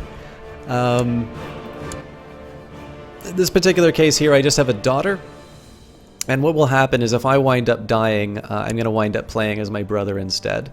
Now, what I try and like to do is maybe just incorporate all of this into my own realm. So I'm going to be doing something a little bit risky here, which is to assume that I'm going to have a male heir before I die, and then I'm going to be trying to eliminate his bloodline in order to inherit these territories for myself.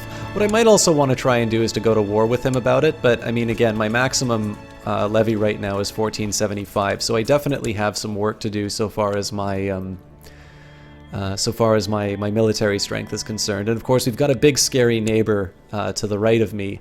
And again, they're at 1.41, although I believe their potential for... Oh no, their potential force is 1.41. But their lord has 2,400 troops, so they could just roll over and crush us. So, I don't believe I have an alliance with him. Yes, I can form an alliance with my brother, though. So in this case, this will protect us from the threat to the right of us. All right. Now, because I won that war, there's a whole bunch of extra stuff that happened. So to Johnny's question before, we now are the sort of light purple color here. And I suppose my big question is, how do I want to manage these areas? And in this case, I actually think using the alerts at the top is the best way. So we've got a budget deficit. Well, that'll resolve itself as soon as I get rid of my levies. So there goes that. Next month we'll see a different number there. I can press de jure ducal claims, so if for whatever reason this neighbor becomes weaker, I can actually push a claim on Narik. Again, I'm hoping for a point where, you know, the more sons he has, if we get a good assassination attempt in, actually it might make sense for me not to try assassinating my brother, but rather I think I should be breaking up this realm. I think what I'm going to do though is I'm going to try and make a play on my brother, and if it doesn't turn out, maybe we'll consider my neighbor to the left. The one real drawback about this is that I've cut off my expansion options. If my brother successfully takes Hordaland, I'm locked in. The only other place I can try and expand is either in my brother's territory, which is a war with a strong ally, or I try to take on these guys who, you know, unquestionably have a stronger military than me. My brother is currently at slightly less than full capacity. So if we combine our armies together, we about match these guys, which is not the way I want to be. So I can maybe do something about my... Well, you know what? Actually, I need to revise that. So I'm going to wait for the ability to reassign my wife, my spy master. So she'll be available on the 18th of July, and what I'm actually going to do is I am going to make the effort on this guy, just because in the end I'll be able to expand my territory a little bit faster with a weaker neighbor.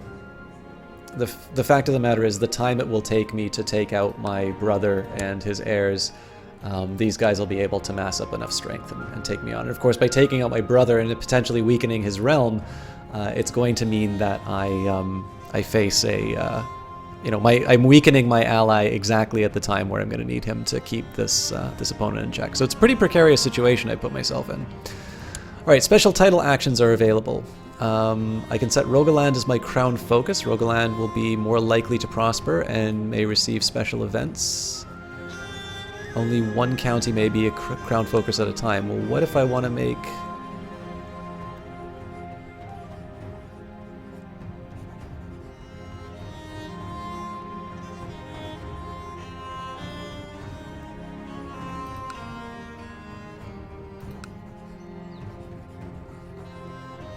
Why this particular area?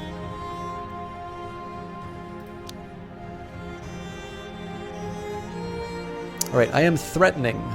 So because I sort of succeeded in that war, my threat is 6%. With over 5% threat, other realms can form defensive pacts to protect themselves from you. Each religious group has their own separate defensive pact and will only defend members that belong to the same defensive pact. With over 50% threat, all defensive pacts with other religious groups band together if you attack one of them.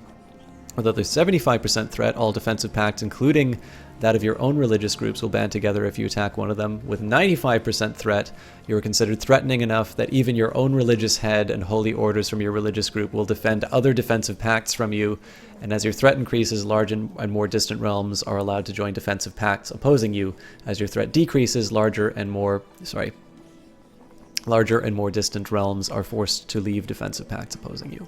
So at 6%, we're not too worried yet. If I take a quick look at religion, which is going to be driving that, it's all Germanic, and I'm not too worried about these guys down below here. All right. One title can be granted, which is the Duchy of Yilland. Not entirely sure I want to do that yet. I can create it for myself, and I can hold it. But it does cost me money, so if I create it, it's going to cost me 162 gold or wealth, and of course I want to use that towards improving my my own realm. Right now, there's no heir to my dynasty. That means that hang on. So apparently that's completely broken things with my brother. So I definitely need to get a baby boy. I might even change my focus from business to family.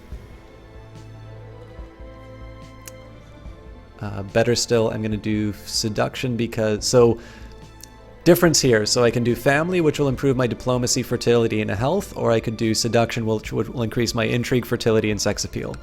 Right now, I'm trying to do some assassinations, so in this case, I'm going to raise my fertility through seduction. It's not the nicest way of doing things, but you know what? It's good to be the king sometimes. Title loss on succession. So this is just because I don't have an heir. I'm not too worried about that.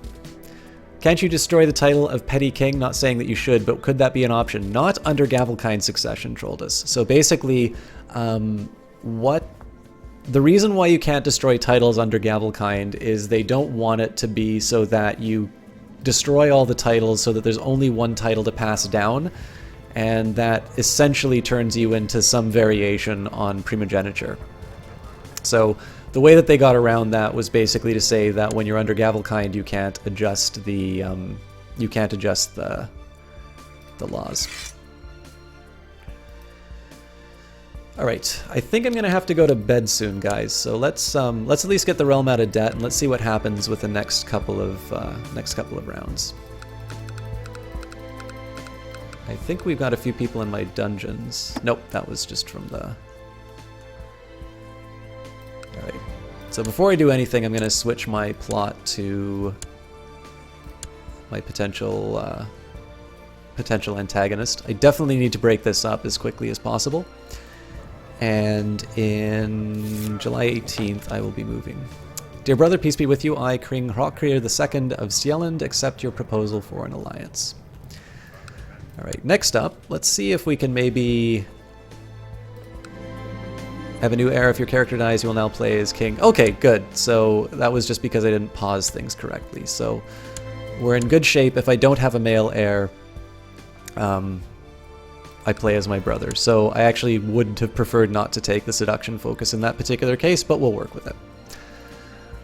I don't think anybody in the area is going to agree to vassalization, but it doesn't hurt to check.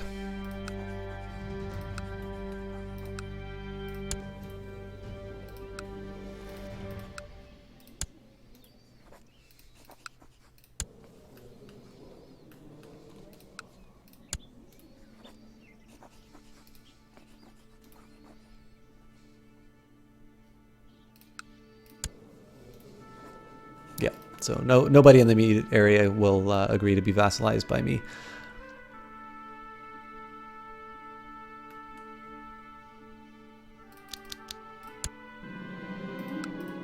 Council of Vestergutland has rejected the institution of the medium tribal organization law, so I'm going to need to pay some favors in order to accomplish that, but it does allow me to reshuffle my cabinet a little bit.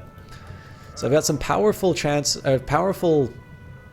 vassals who currently don't have roles, and they're actually pretty good at some tasks. So let's start by bringing Hrafen into the fold. Next up, I've got a steward who's only got 5, but Otter has got a stewardship of 9. So in this case, we have places for these powerful vassals. That will help me, so we'll get him building a legend as usual. And as far as my Chancellor is concerned, let's find an...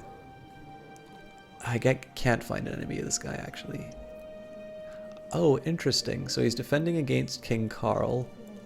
It's because they brought in allies.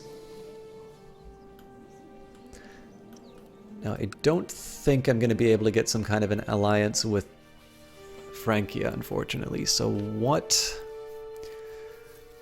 can I do for claims? Yeah, and they are trying to take this territory, so...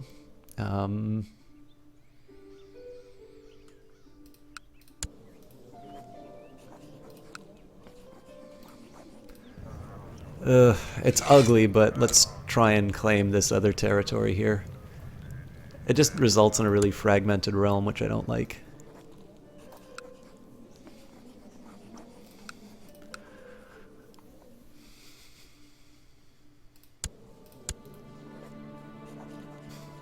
Can try and seduce her. Maybe I should try seducing my wife. Wife!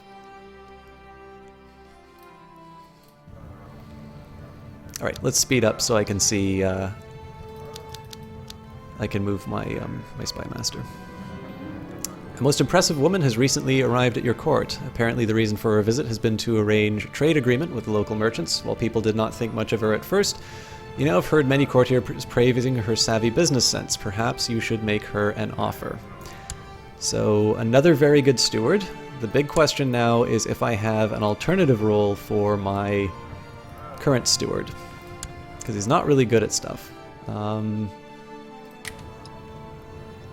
easy answer is no. I currently need a good spy master.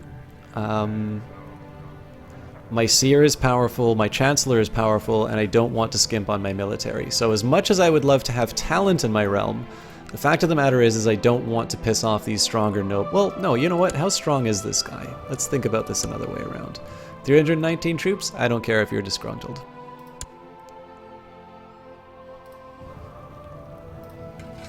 We will prosper. You're torn on this game.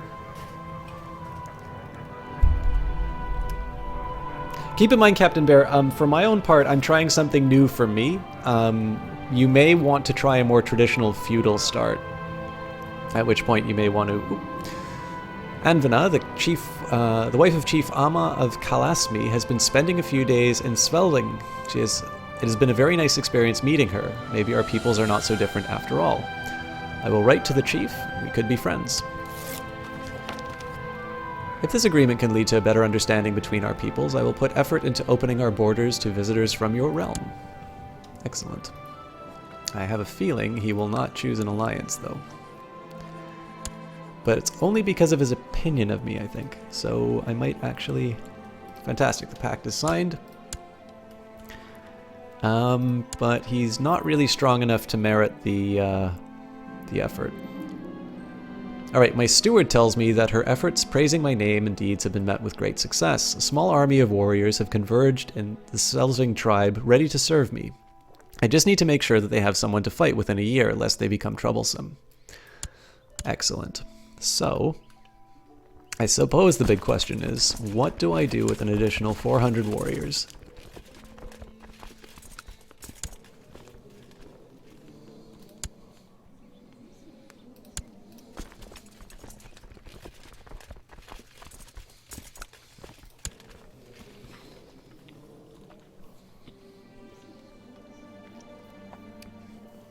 the answer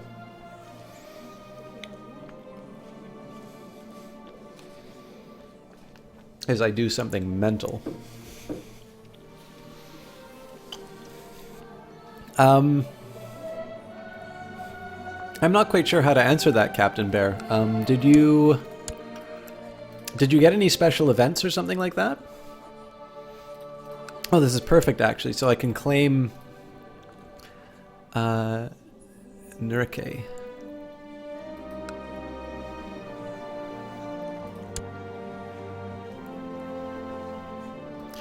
Alright, now this is going to get a little scary, because I'm going to have to unite my army, and I'm going to have to call in my allies.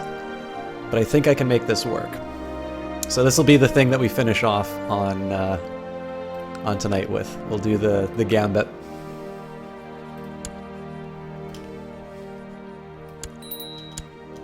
Alright. So, call in the allies, raise all the available troops,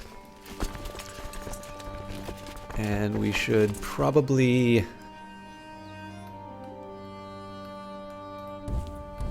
We'll try gathering here, but I think this is going to turn into a bit of a Charlie Foxtrot.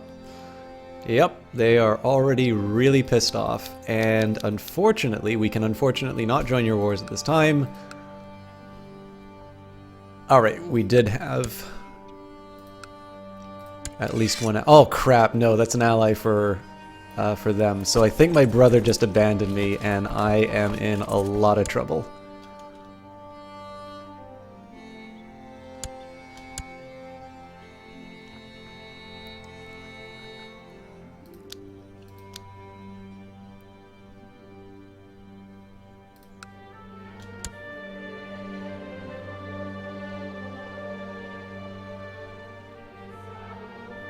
Wait a minute, did he just join the other side?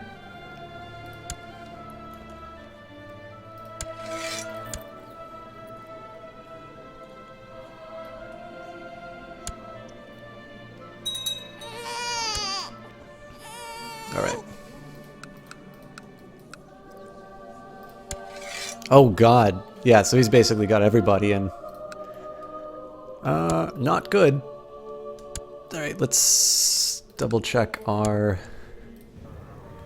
Okay, so let's get our Chancellor working on my brother to try and bring him on side.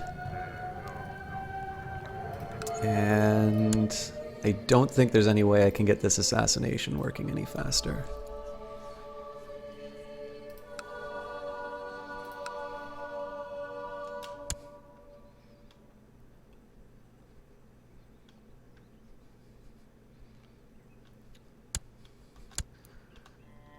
So what I think I'm going to do here,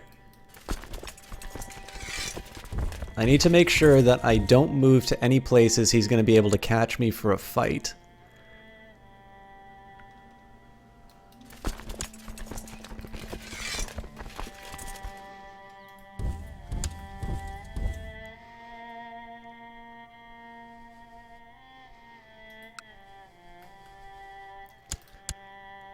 Alright, now unfortunately this is getting credited to my brother.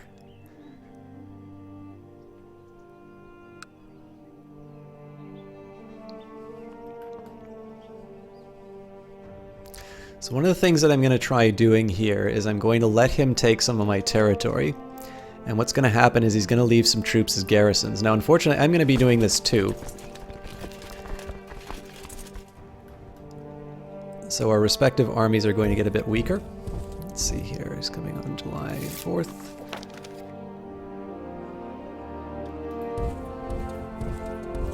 Alright, so we lost one of my territories. We'll gobble up this little group just for a quick attack. Alright, now what I want to do here is I want to head north. I want to try and join this as quickly as I can. Now unfortunately there's not a lot I'm going to be able to do, but maybe his army's not going to be that weak. So my brother just went off and fought on his own, and unfortunately that just means I've got a weaker ally. Alright, a petty noble from Sielen spent a week visiting Slezig, constantly bragging about his wealth and estates back home, insulting local peers and behaving like royalty. Your courtiers are quite sick of him and are asking you to take action. Yeah, you know what? Screw my brother. What has he ever done for me? If this person does not cause you too much trouble, I will inform my people of your customs so that misunderstandings can be avoided when they visit your realm. Thank you for offering us this chance to correct this behavior. Best wishes, King Hrolkrir II of Sieland. See, I think my better call at the moment, honestly, is to try and kill my brother. But in either case, the assassination attempts in both situations are going to be very unlikely to succeed. And he's actually barreling down on me here, so I need to make a decision pretty quick. I think I'm going to try and go for the finish of the siege, but I'm going to pay for it. Yep, I'm done for. I think we'll just take it like a man.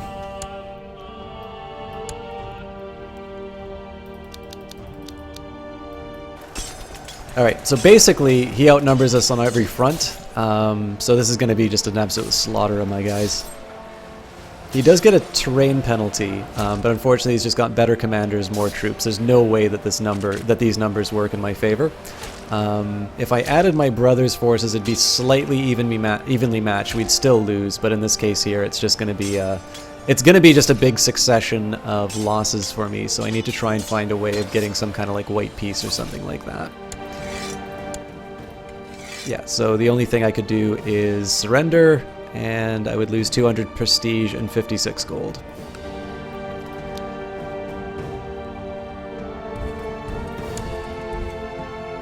Alright. So, I think one thing I neglected to do was actually pay attention to his pacts. If I'd done that, I probably would have, I wouldn't have done started the fight.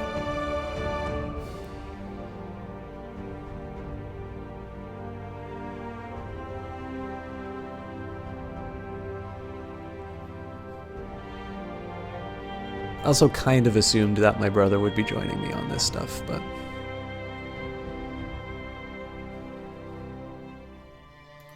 So let's actually just accept. We'll take our lumps, we'll offer surrender. Massive prestige loss for me, but we will be able to kind of move forward from this. So, all right, dear cousin, your low character is the subject of Greek plays. I accept your offer of peace. So basically, my co-conspirator is asking for funds to poison King Sig. Oh my God! Yes, let's do it.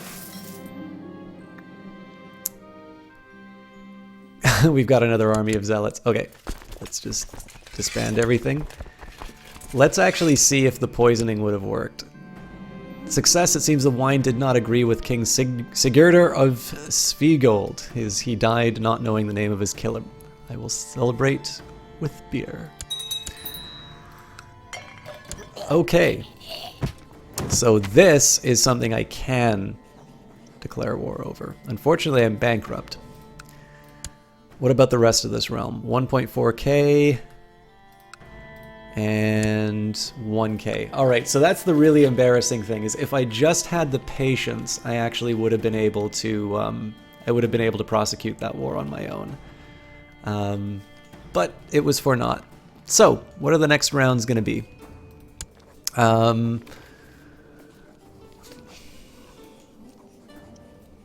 I can make a claim on...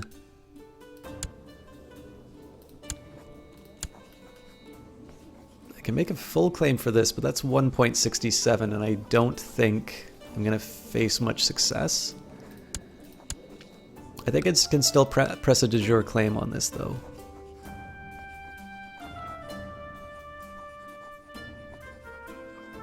I mean, you don't need to apologize to me, Captain Bear, if you don't enjoy it. I mean, I do my best to sort of explain the mechanics and explain why I find the game interesting. But if you don't find it enjoyable, I mean, I don't think, it makes sense for you to, to stick with something that isn't enjoyable. I am going to continue playing Crusader Kings for the next little while. But I'm going to be done for tonight anyway, so we'll think about what the next few rounds are. So this is a big blunder on my part to do that war, but I also think it's not a bad way of think it's not a bad way of kind of doing a starting playthrough, just to show how these games they're sort of forgiving of mistakes. So in this case, what's going to happen is my first goal is going to be to get out of debt. And then my next goal is going to be to get my strength up to a point where I am able to prosecute some claims. If I'm particularly strong, it will actually be on this area. And if I'm not, then just make my ducal claims here. Now, of course, these guys are going to be trying to pursue their own interests. So it's possible that I'll be facing a stronger enemy that I'm ready to deal with. But that's the fun of the game. So the next few rounds are going to be sort of me focused on improving my financial situation a bit. And then next I'm going to be trying to improve my war-making capacity in order to claim some extra realms. So until then, though, I think we'll say that's it for tonight. I know it was a slightly smaller stream than what I normally do. Oh wow, it is actually really early on. I gotta go to bed though, guys. I'm really sorry because it is a work day tomorrow. So I was actually hoping to do at least 3 or 4 hours, but it's actually 2.5 tonight. So I'm sorry to make that so short. I am going to continue doing Crusader Kings for the next little while though. So I think let's finish it off, at least so I can get a little bit more time on streaming. Let's talk a little bit about how I'm going to... Yeah, Circle Priest, I'm sorry about that. I kind of spoiled myself with some later starts on over the holidays, but I'm trying to get into work early for this week. Yeah,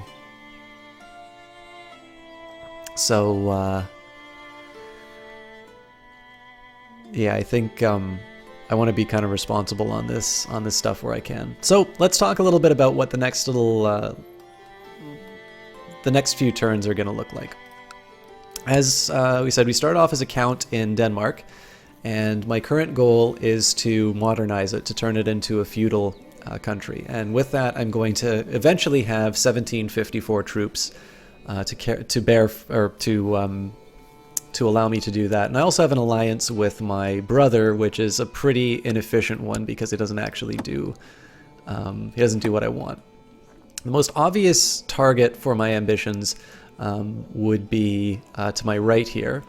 Alternatively, I can press my ducal claims for this small little area and its weak king. Now I'm bankrupt at the moment, so the first thing that I need to do is get my financial house in order. Basically get 1 gold a month, so it's going to take me a couple of years to get things back in order, although again, I think if I'm able to change my focus quickly, when can I change it next? 782, so in 2 years, so it's a little late for that, but we'll do our best. Cabal Triple X, thank you very much. Hey Gunny Steiner, how are you doing? I'm actually just wrapping up for tonight, so sorry to disappoint, but you'll at least get a preview of kind of what we're going to be working on next week, and I'll let. This was a weird day overall because I don't normally cast on Tuesdays, and normally my grand strategies are on Monday. But we can at least kind of set you all up for what's going on. And you know what? I didn't actually shout out Johnny Big Time and Jesse Quill, so I'll give a quick blurb on them too. So, in order to achieve our military goals, we need to get the financial house in order. So after 2 years, I'm going to realign my interest back to business. Hopefully we'll get some events that will trigger me, it will trigger for some additional wealth. The coin minting one would be particularly good. But failing that, we'll just do it the hard way. We'll build up our ability to make money. Next up, I think Nirek is going to be my most obvious target because it's weak, and then my secondary target is actually going to be, it's Sviegod? I just can't do ye old names. But I mean, this is just such a prize. Unfortunately, I do think my brother might wind up taking some of it. They're fighting for what?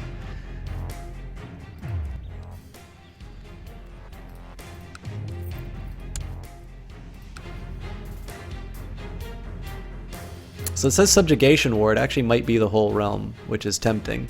Probably makes sense why my brother didn't join. Circle Priest, I'm only using a couple of just a couple of cosmetic mods. So there's a water mod, and it's basically one that just kind of lets you see some of the terrain. So this isn't how the game normally looks. It basically just adds a little bit of transparency to the map so you can sort of see the underlying territory. But I'm not doing anything crazy like Game of Thrones or something like that. Sleepbringer, long time no see. I'm actually just wrapping up tonight. How are you doing?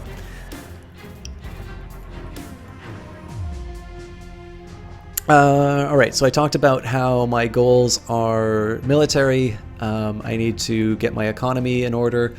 Slightly longer term, I'm going to try and earn some money to build myself up to eventually Wooden Hill Fort, and eventually all the way to Stone Hill Fort, which is what I need for feudalism. Yeah, Stone Hill Fort. So you can sort of see how these things build on top of each other, right? You assign your counselors in order to achieve these particular goals.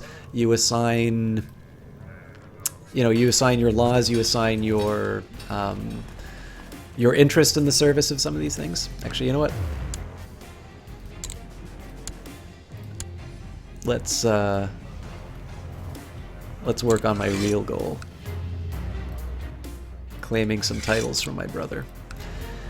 An ideal outcome, actually, is that my brother successfully conquers this area and then I'm able to kill his bloodline.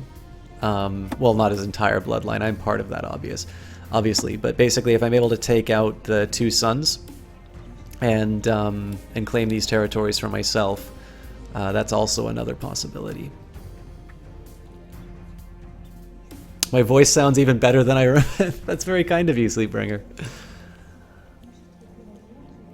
Well, that's really good news. And Merry Post-Christmas to you, by the way.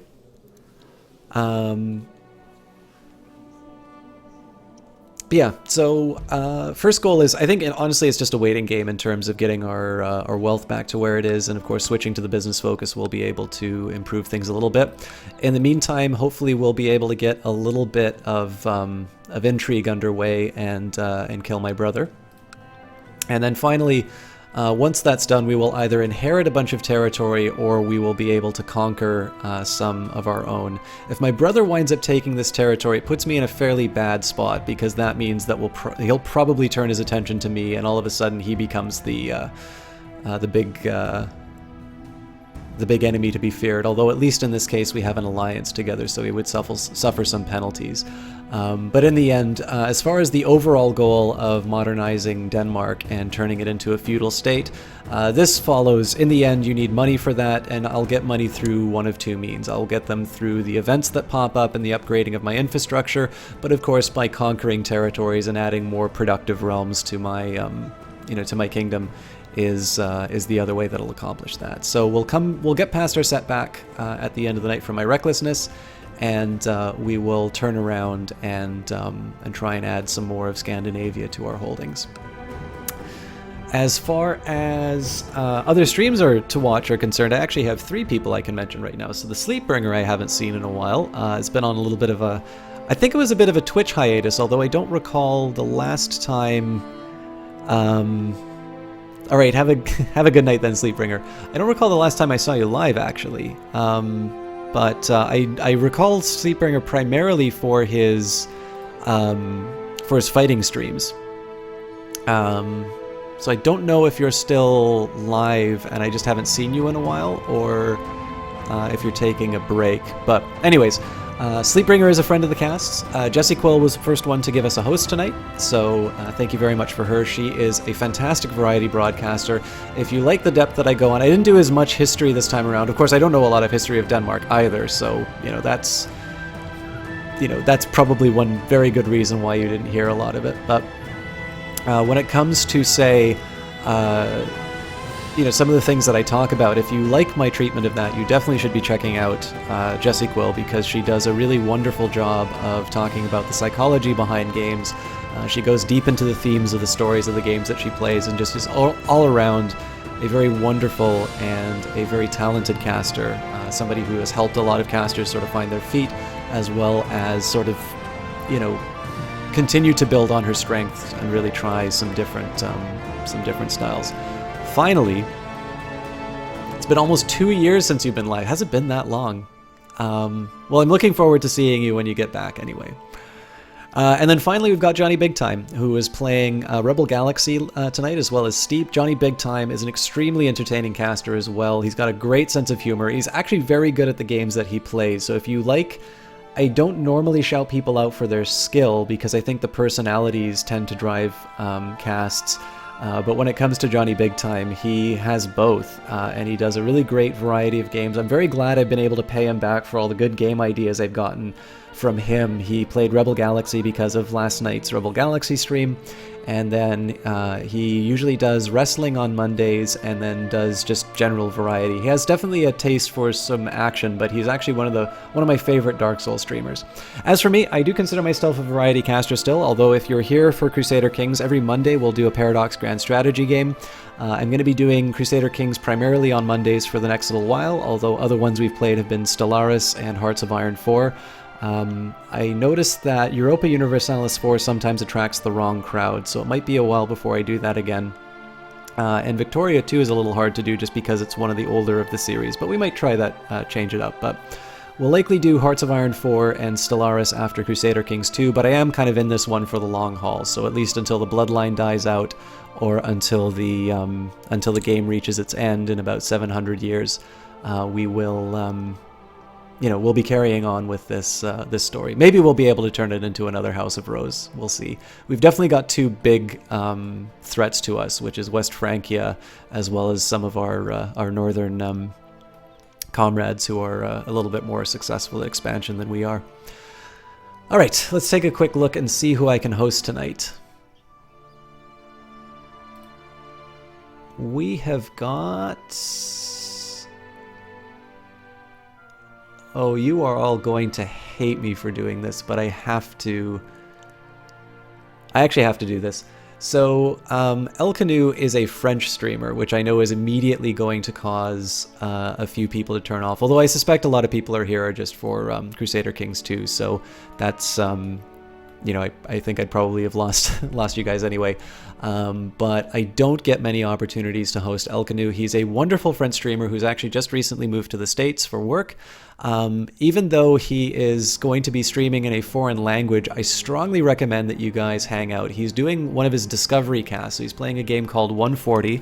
He does a great job of checking out, of kind of like finding the great, is some great either lesser known indies or just showing games at their absolute best. I've actually wound up buying quite a few games on the basis of some of the streams that he's done. He's a really funny guy. He's got a great sense of physical comedy. So even if you don't speak French, I recommend checking it out and seeing how entertaining a stream in a foreign language can be. If you do speak French, you're in for a real treat. And of course, if you do have any questions about the game, he does respond to his chat in English if they speak in English. But of course, I will remind you guys that it is a French-speaking stream. He is a French streamer for French-speaking people, and so I don't want to convert his chat into an English-speaking one. But I would love it. I know it's a very hard sell for you guys. I would love it if you'd come along with me on this raid. Give him a shot. It's a really fun stream to check out, and if nothing else, you'll be able to tell your friends about this weird-ass Crusader Kings 2 streamer who then turned you into to watching the Descendant of Charlemagne stream. No, definitely El Canu is a very good friend of his, the streams, and I strongly recommend that you check out his stuff. So I'm going to hang out for a little while, then I'm going to go to bed. Thank you everybody for watching this shorter stream. We will be back Monday with Crusader Kings 2, and I'm actually going to be back tomorrow. I'll probably do a little more Rebel Galaxy, but I'm thinking it's looking like I'm going to wind up streaming every day this week. So check Twitter if you would like to be informed of what the game is coming up, and then of course you can follow on Twitch if you'd just like to get the notification of when it's coming up. As for me, I'm done. Thank you very much, and we will see you in El Canu's side.